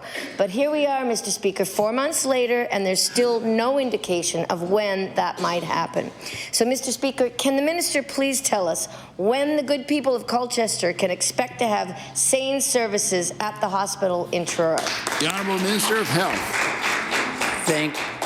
Thank you, Mr. Speaker, and I thank the member for the question. Indeed, Mr. Speaker, we take the concerns that were brought up in the fall very seriously. Mr. Speaker, we engaged with the Health Authority. They've already taken steps, Mr. Speaker, to improve the education at emergency departments, not just with Truro, but across the province, to make sure that the appropriate staff have the appropriate awareness of SANE services and other sexual assault, how to respond to sexual assault victims that do show up in our emergency departments. We did investigate, Mr. Speaker, the opportunity for a previous proposal to deliver the services from a provider outside of the Truro area. That, Mr. Speaker, didn't materialize, so we have to go to an RFP, and that work is underway to get the RFP built to go out to market to have those services provided in the Truro region. The Honourable Member for Truro, Bible Hill, Millbrook, Salmon River. Thank you, Mr. Speaker, and thank you for that response. However, having SANE services in communities right across the province is a necessary aspect of health care, particularly for women. Victims of sexual assault and violence being turned away from our hospitals is completely unacceptable.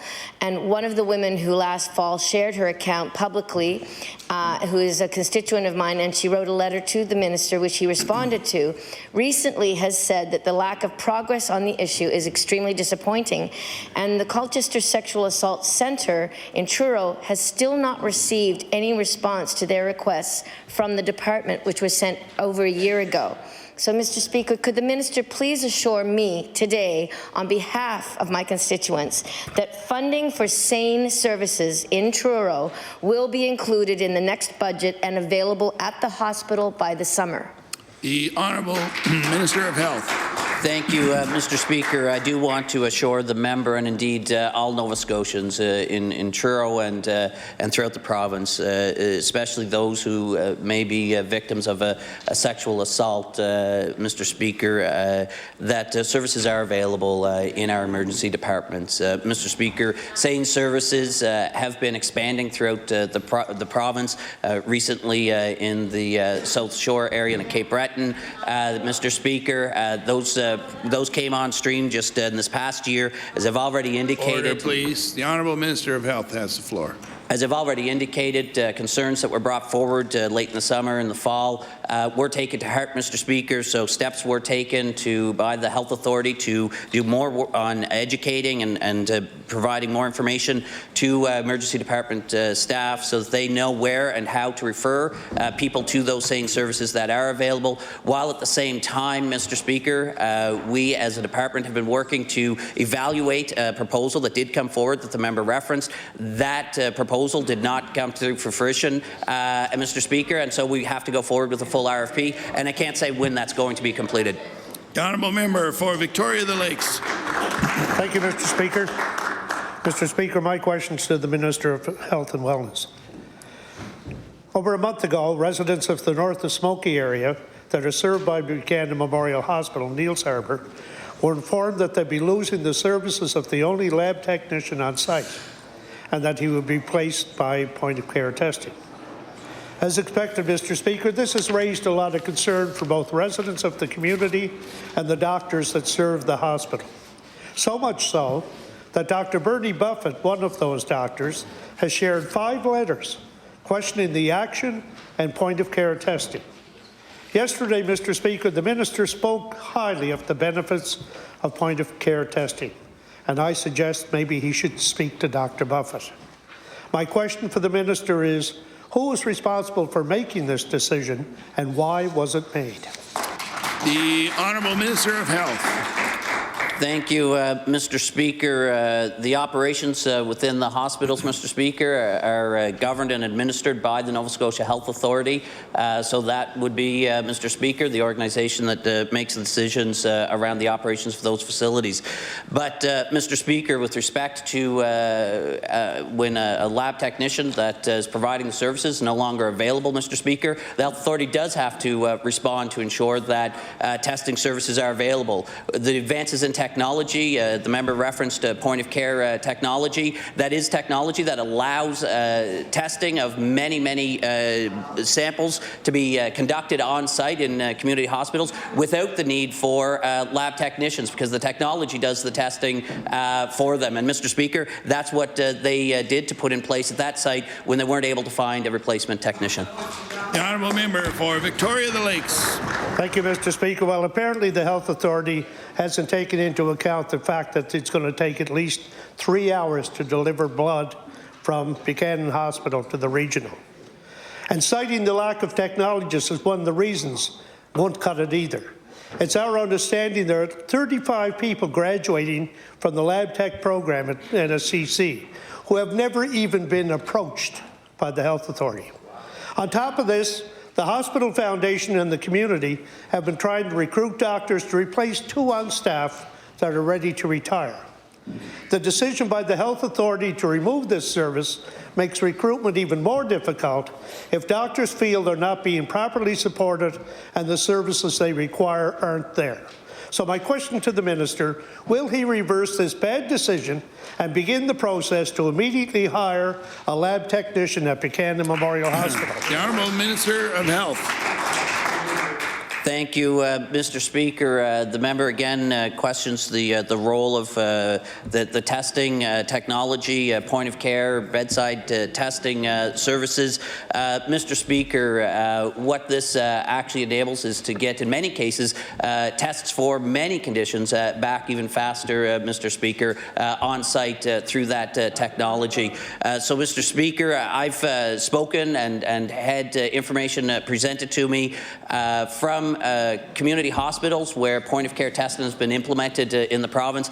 Individual frontline workers who admit that they were hesitant and resistant to this technology. Only months later, after seeing it actually implemented in their community hospitals, actually speak quite positively and encourage others to go into these systems with an open mind.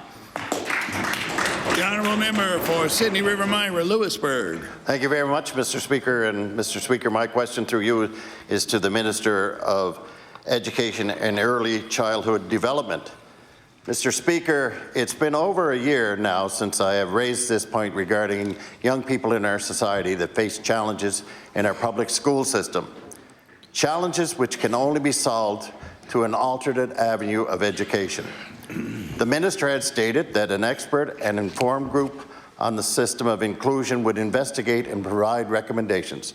So, Mr. Speaker, my question is, can the minister explain what those recommendations have been and what his ministry has done in terms of implementing them? The Honourable Minister of Education.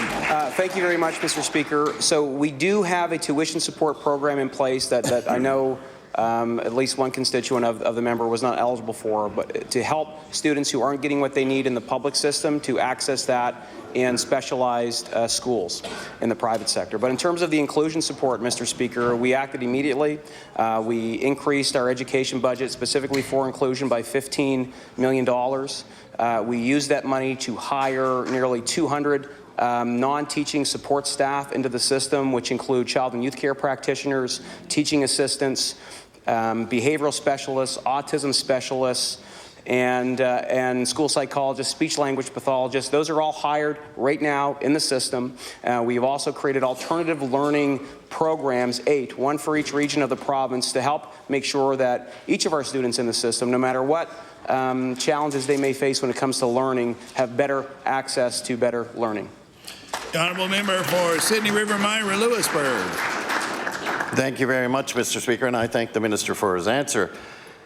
But once Eric's parents were told that he wouldn't be able to read past a grade 2 level or do multiplication, Eric Wynn is now thriving for the first time in his life, Mr. Speaker. This success, however, is at a cost to the family, causing considerable financial strain and stress. Students like Eric Wynn, who is known to be twice exceptional, something that affects only about 1% of the children, and are not qualified to receive subsidies because he's going to a private school. So the question, Mr. Speaker, to the minister is, what will the minister do to change the system so that students with exceptional cases like Eric will be able to receive the fair financial support and the education they should be entitled to in the province of Nova Scotia? The Honourable Minister of Education. Thank you very much. Thank you very much for the question, Mr. Speaker.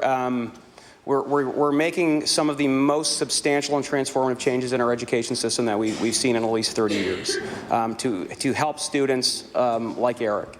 I think programs that could, knowing a bit about this case, programs that could specifically in the public system be of use to that family are the alternative learning programs, looking at the additional individual interventionists that we do have in the system, the new behavioral autism and learning specialists that we've hired.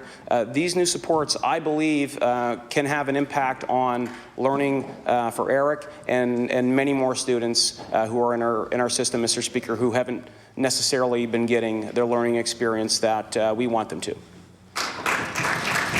The honourable member for Cumberland North. Mr. Speaker, my question is to the Minister of Health. Last Friday, there were 15 empty long-term care nursing home beds in Cumberland County. Meanwhile, there were 9 patients ready and waiting for a long-term care bed in our acute care hospital. Meanwhile, there were 10 patients admitted in the emerge laying on a stretcher in hallways for 3 to 4 days because there were no acute care beds available. Mr. Speaker, the average length of time to transfer a patient from the acute care hospital bed to a long-term care bed when one becomes available is cited at 10 to 12 days. My question to the Minister of Health is what is causing the delay in these nursing home bed placements? The Honourable Minister of Health. Thank you, Mr. Speaker, and that's work that's underway between the department and the Health Authority when looking at flows and discharges, Mr. Speaker, throughout the system, not just for the ALC beds or alternative level of care beds, but indeed throughout the hospital system. We recognize that having a smooth transition and timely and efficient discharges from our hospital system can have a positive impact throughout. What we have seen, Mr. Speaker, though, over the course of our term in office is that the number of patients waiting in those ALC beds for a nursing bed have decreased, as has the amount of time that they've been waiting decreased since our time in office. The honourable member for Cumberland North. Mr. Speaker, I thank him for the answer, and even though maybe on paper some numbers have decreased, when you're a family member or a person that's waiting in a hallway on a stretcher for 3 to 4 days, sick, with no privacy, can't sleep, and get your lunch brought to you in a paper bag, this is a problem There's really no excuse, knowing that there's empty nursing home beds for 10 to 12 days while people are waiting on these stretchers. Healthcare is a 24/7 service, and I've been told that nursing homes are refusing admissions on Fridays, Saturdays, and Sundays. Nursing home owners are paid whether the bed is empty or full. So my question, Mr. Speaker, to the Minister of Health is, what is he willing to do to remove red tape and improve efficiencies to move patients faster from these acute care beds to our nursing home long-term care facilities? Honourable Minister of Health. Thank you, Mr. Speaker. As I had indicated in my first response, that work is underway to look at the processes within our healthcare system to improve exactly that, the process and flows and how to do so in a more efficient and effective way. That, Mr. Speaker, is part of continuous improvement. That is what we are committed to doing throughout our healthcare system. We've made investments in our systems. We invest in home care, Mr. Speaker, to help transition people to home. We have a number of recommendations around long-term care from our long-term care expert panel review that is targeted towards improving the quality of care being delivered to those in our long-term care facilities. And Mr. Speaker, we look forward to being more efficient moving patients or residents into those facilities as well. The honourable member for Pictou Centre. Thank you, Mr. Speaker. Mr. Speaker, my question is for the Minister of Health. Mr. Speaker, I was approached by a constituent this week whose doctor retired in December. This senior has diabetes and also had a heart bypass. This constituent requires annual blood work to monitor his diabetes. Before retiring, his doctor gave this gentleman a requisition to get blood work done. However, when he presented the requisition, he was refused because his doctor is no longer practicing. My question to the Minister, is it a common practice that retiring doctors' requisitions are no longer honoured? The Honourable Minister of Health. Thank you, Mr. Speaker.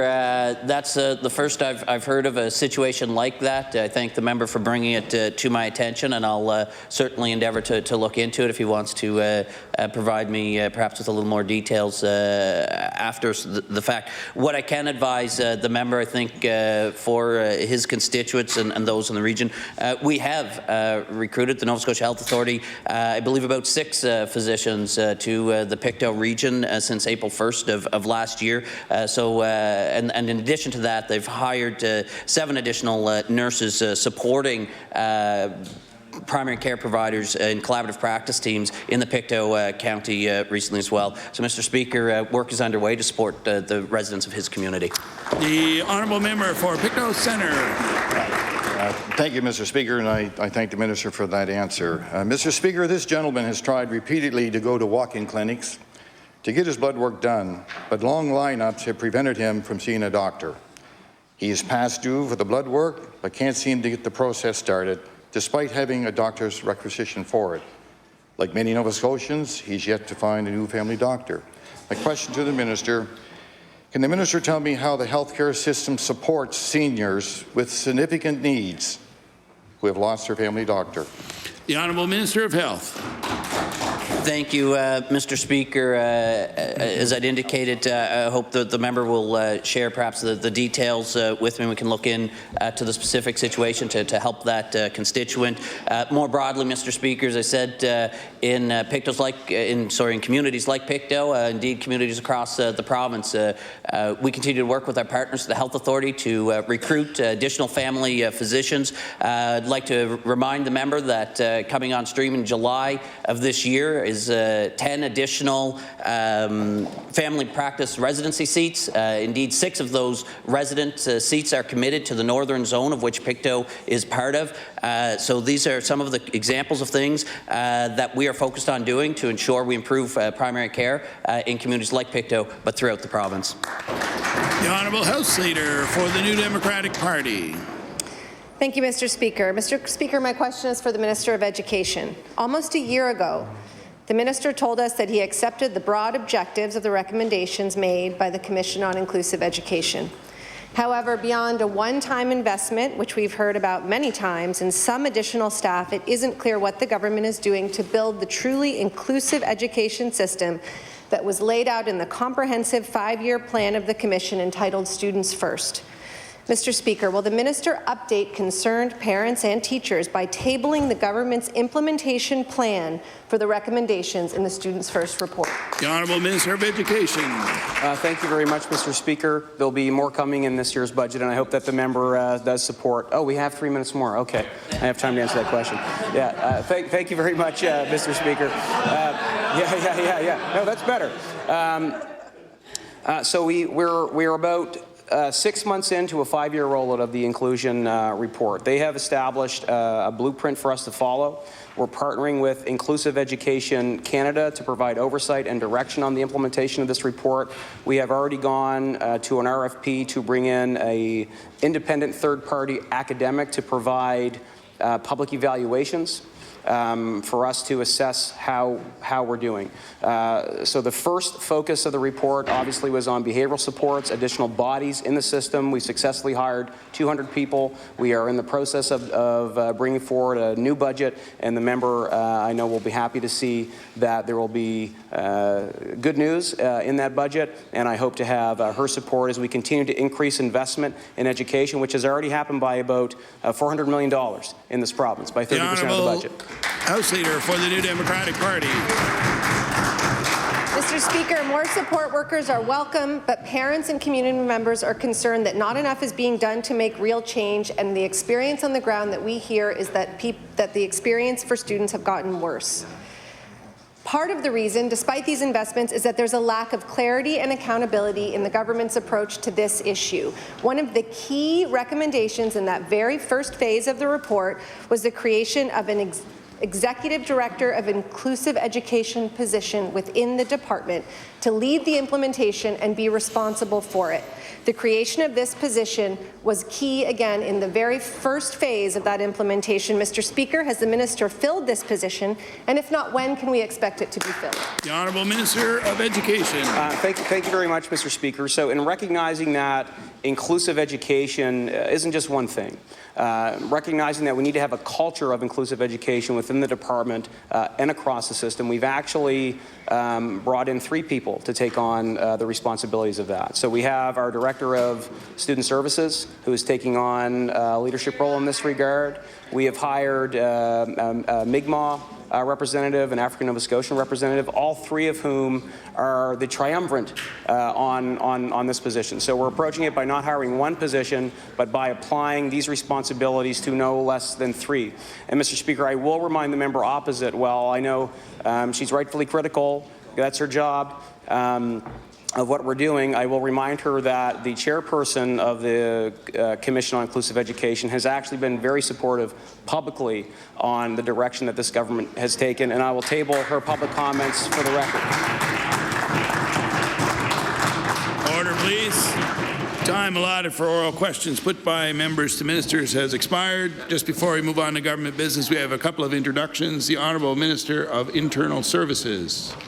Thank you, Mr. Speaker. Mr. Speaker, we have some important guests in the East Gallery that I know the Minister of Finance will be introducing after me, but I wanted to take a moment to introduce one of the adults with them, and that is my former teacher, Mr. John Stone.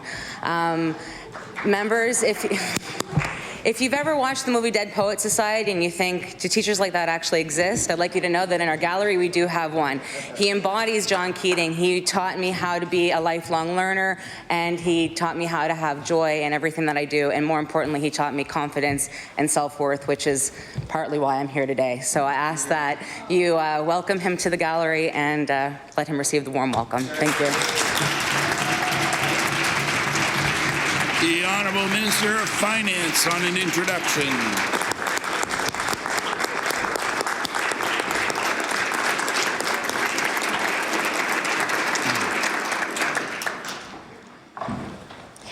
Thank you, Mr. Speaker. And again, I would like to draw everyone's attention to the gallery opposite, where we do have Mr. John Stone. We also have teacher Jamie Langell, and not to say more importantly, but I will say more importantly, the class of grade 9 students from Embray Academy, and they are part of the Canadian government class, and they're here to learn about the proceedings here in the province of Nova Scotia as part of their study of the parliamentary system, the British parliamentary system. So I would like all of those students and their teachers to stand. I would like to acknowledge Lucy Rayfuse. Maybe you could be the first one to stand up, Lucy. And your classmates. Thank you for coming.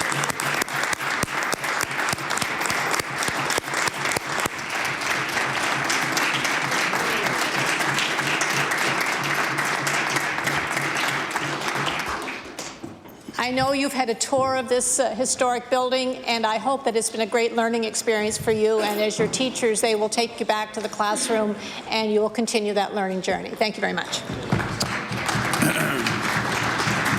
We'll now move on to government business. The Honourable Government House Leader. Thank you, Mr. Speaker. Would you please call public bills for second reading? Now call public bills for second reading. Thank you, Mr. Speaker. Would you please call Bill number 84, the Canadian Coast Guard Auxiliary Appreciation Act? We'll now call Bill number 84, the Canadian Coast Guard Auxiliary Appreciation Award. The Honourable Minister of Finance.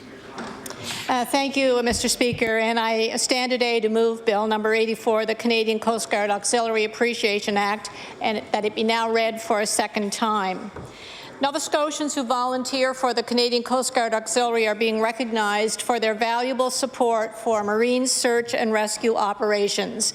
The auxiliary provides valuable support for the commercial fishery year-round and for pleasure craft during the summer. Auxiliary members will be able to qualify for an exemption from their vehicle registration fee with this new legislation being introduced today. The exemptions include both car and truck vehicles. I'm proud that we are the first in the country to acknowledge the marine search and rescue volunteers and that they deserve this important recognition. Members live in communities such as Yarmouth, Liverpool, Parsbro, Advocate, Pugwash, Sheet Harbour, Ingonish, Glace Bay, and many other communities along our coastline. When requested by the Canadian Coast Guard or the Department of National Defence, the auxiliary activates their boats in the designated area. In Nova Scotia, there are about 400 active auxiliary members who volunteer and provide the service of their own vessels to help cover this extensive coastline that we have. Volunteers operate their private-owned vessels during a crisis when the goal of everyone is to save lives that are at risk. When a distress call goes out, volunteers are typically already on the water or very close by.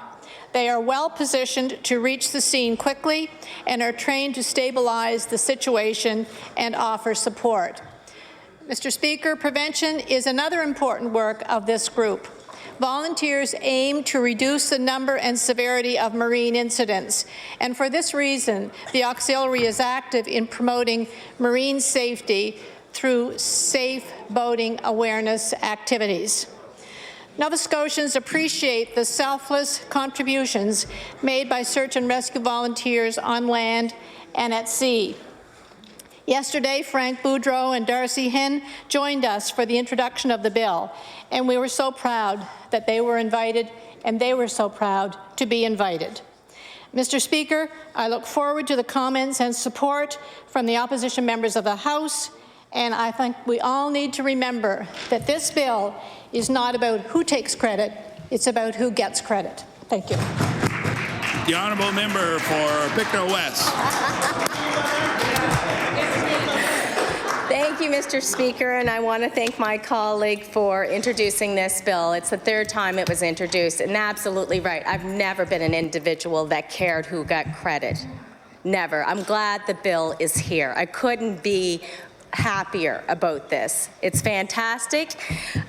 With hundreds of thousands of miles of coastline around Canada and Nova Scotia, we are limited with a limited number of government search and rescue facilities. There has been a steady reliance upon volunteer services to assist those in distress at sea.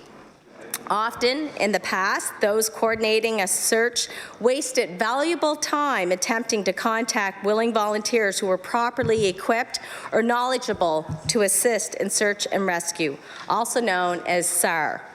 No mechanism was available to compensate these volunteers for expended fuel and wear and tear to their vehicles or vessels, or to basically insure their boats while rendering assistance to others on the sea. To address some of these shortcomings, in 1978, concerned mariners in various parts of Canada met with the Canadian Coast Guard and agreed to form themselves into 5 associations, one in each Coast Guard region. Each association or Canadian Marine Rescue Auxiliary then signed a contract in the fall of that year with the CCG Maritime signing in that December. This concept of an independent corporate body with a contract to provide search and rescue services allows the Canadian Coast Guard to provide training, insurance, and compensation to the CMRA members without losing their volunteer status. Auxiliary members are not government employees and are under no more compulsion than any other vessel owner to assist in search and rescue as required by the Canadian Shipping Act. But because of their participation in the CMRA, details such as names, phone numbers, types of vessels, and locations are now readily available to the Research Centre. This, Madam Speaker, greatly reduces response times to CAR. Incidents in areas far removed from other rescue sources at a cost far below that of deploying a full-time SAR vessel and crew at the many locations served by the CMRA.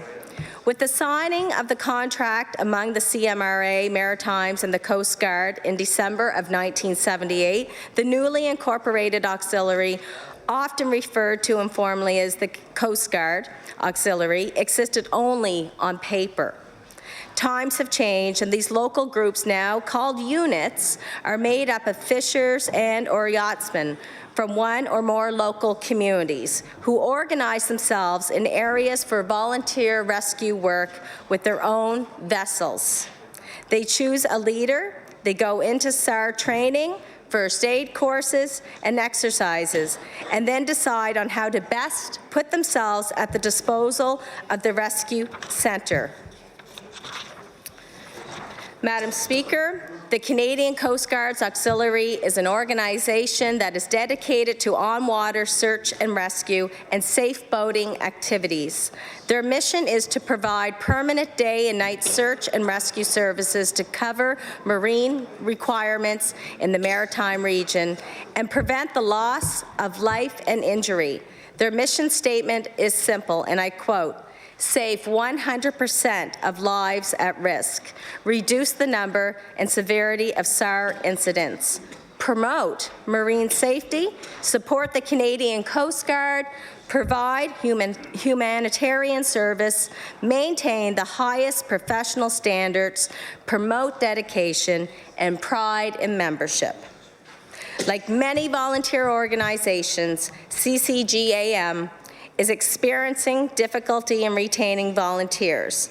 This is in part due to an aging population of vessel owners in rural communities in particular, and a shift of the younger demographics moving to major urban cities. Although another major challenge in the recruitment and retention of volunteers is the time pressures that are put on families today. Both parents, in most cases, are working, commuting further and further for employment, and any effort to balance time between work, home, and volunteering is most challenging. With any volunteer organization, there is not a simple solution to the issue of recruiting and retaining volunteers. However, this bill could provide incentive for Nova Scotians, and in particularly in the rural areas, to put their names forward to volunteer. At this time, I do want to personally thank the members for allowing me to enjoy water activities in my community with my friends and family. We're on the water a lot as a family, and I want to thank them for answering the calls in the middle of the night, in the middle of supper, in the middle of playing with their own children, or whatever they are doing to help us. I'm so very proud, after trying my best to pass this bill for 2 years, to have the bill introduced this session by the Liberal government. I want to take this opportunity to thank Darcy Henn and Frank Boudreau for their advice and wisdom over the last 2 years. It's been a great opportunity for me to learn more about the Canadian Coast Guard. And again, we stand over here totally in support of this bill and going forward. Thank you so much for giving me the opportunity to stand and speak on this today. Thank you. I recognize the member for Dartmouth South. Thank you, Madam Speaker. Madam Speaker, the Coast Guard and the Coast Guard Auxiliary have a long history in my electoral district of Dartmouth South and in Dartmouth North, where we're very lucky to have a huge amount of our district run along the coast of the Halifax Harbour. The former base at Parker Street, the Coast Guard base, is now home to the Centre for Ocean Ventures and Entrepreneurship, which is a truly awesome facility that we're very proud to host. And the long history of that facility in Dartmouth and the current base near the Bedford Institute of Oceanography has really embedded the Coast Guard and its auxiliary into our community. We have lots of families, as the member just spoke of, who are very connected to the work of the Coast Guard Auxiliary and who benefit from the protection of the Coast Guard Auxiliary and the life-saving work that they do. As you've heard from my colleagues, the work of the Coast Guard Auxiliary is hugely important and also impactful. And as a volunteer corps, I think there's nothing better that we could do than to support them. So the NDP caucus fully supports the work of these women and men and all efforts of this House to increase their numbers and to recognize the importance of that work. I recognize the member for Halifax Atlantic.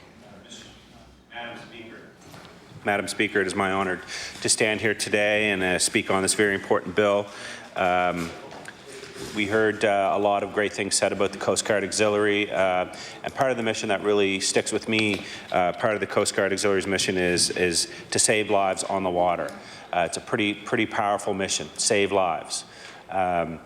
You know, I grew up in a fishing village of Herring Cove, and in between Herring Cove and Sambro, when we were younger, we used to hitchhike down to Sambro and bait trawl, and then those of us that were brave enough, we'd get out on the boats and try to fish. I've said this many times, I didn't have my sea legs, so I wasn't the best for that, but our community has depended on, like many communities in Nova Scotia, depends on the water. It depends on the ocean. A lot of us were born with and still have salt. A lot of people in this chamber have salt in our veins. Not only do we make a living off of the water, but we live next to the water and we are on the water for recreational purposes. There are many people, there are a lot of people to thank that made this happen. I believe this was truly a collaboration. It was an example of partnership between communities, between individuals, and between political parties. I want to specifically thank and acknowledge Patty Gray from Sambro, Nova Scotia.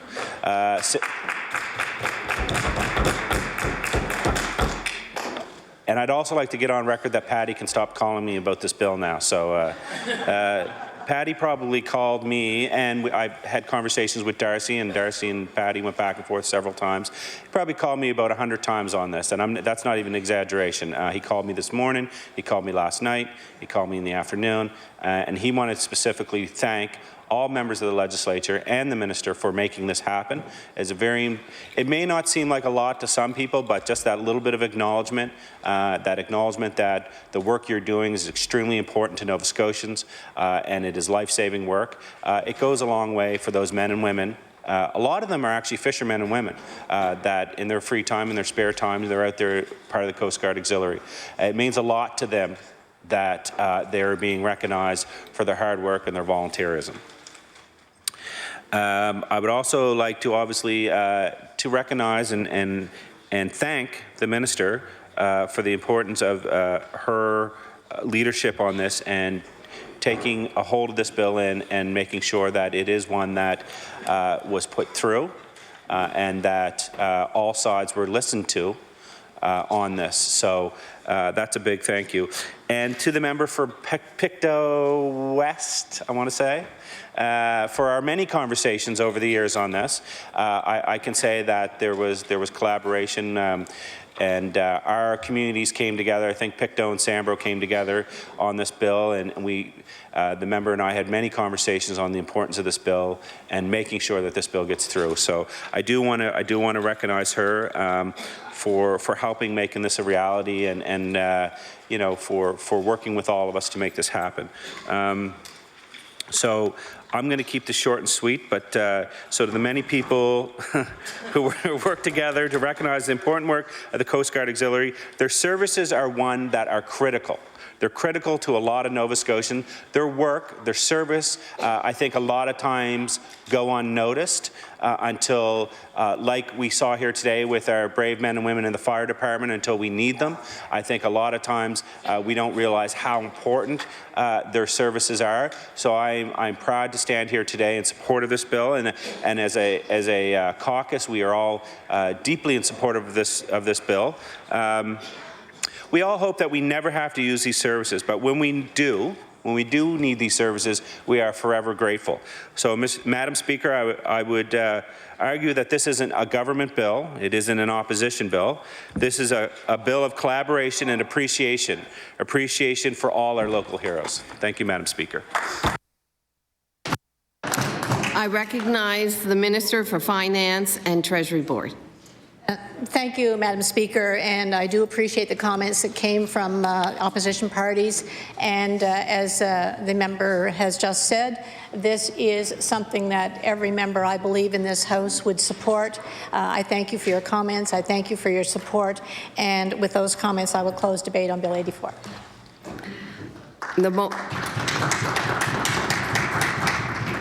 The motion is for second reading of Bill number 84. Would all those in favor of the motion please say aye? Aye. Contrary-minded, nay. The motion is carried. Bill number 84, an act to express appreciation for members of the Canadian Coast Guard Auxiliary. Ordered that the bill be referred to the Committee on Law Amendments. I recognize the Honourable Government House Leader. Thank you, Madam Speaker. This concludes the government's business for today. We'll be back, though, ladies and gentlemen. I move that the House to now rise to sit again Tuesday, March 5th, between the hours of 1 p.m. and 6 p.m. Business will include, after the usual routine, the daily routine through the House, Madam Speaker, business will include the second readings of Bills 90, an act to amend the Boxing Authority Act, as well as Bill 91, an act respecting the Nova Scotia museums. So, of course, we'll go through those second readings and then, with time permitting, move to address and reply. Thank you very much. The motion is that the House rise to meet again on March 5th between the hours of 1 and 6 p.m. Would those in favor of the motion please say aye? Aye. Contrary-minded, nay. The motion is carried. We stand adjourned until Tuesday, March 5th.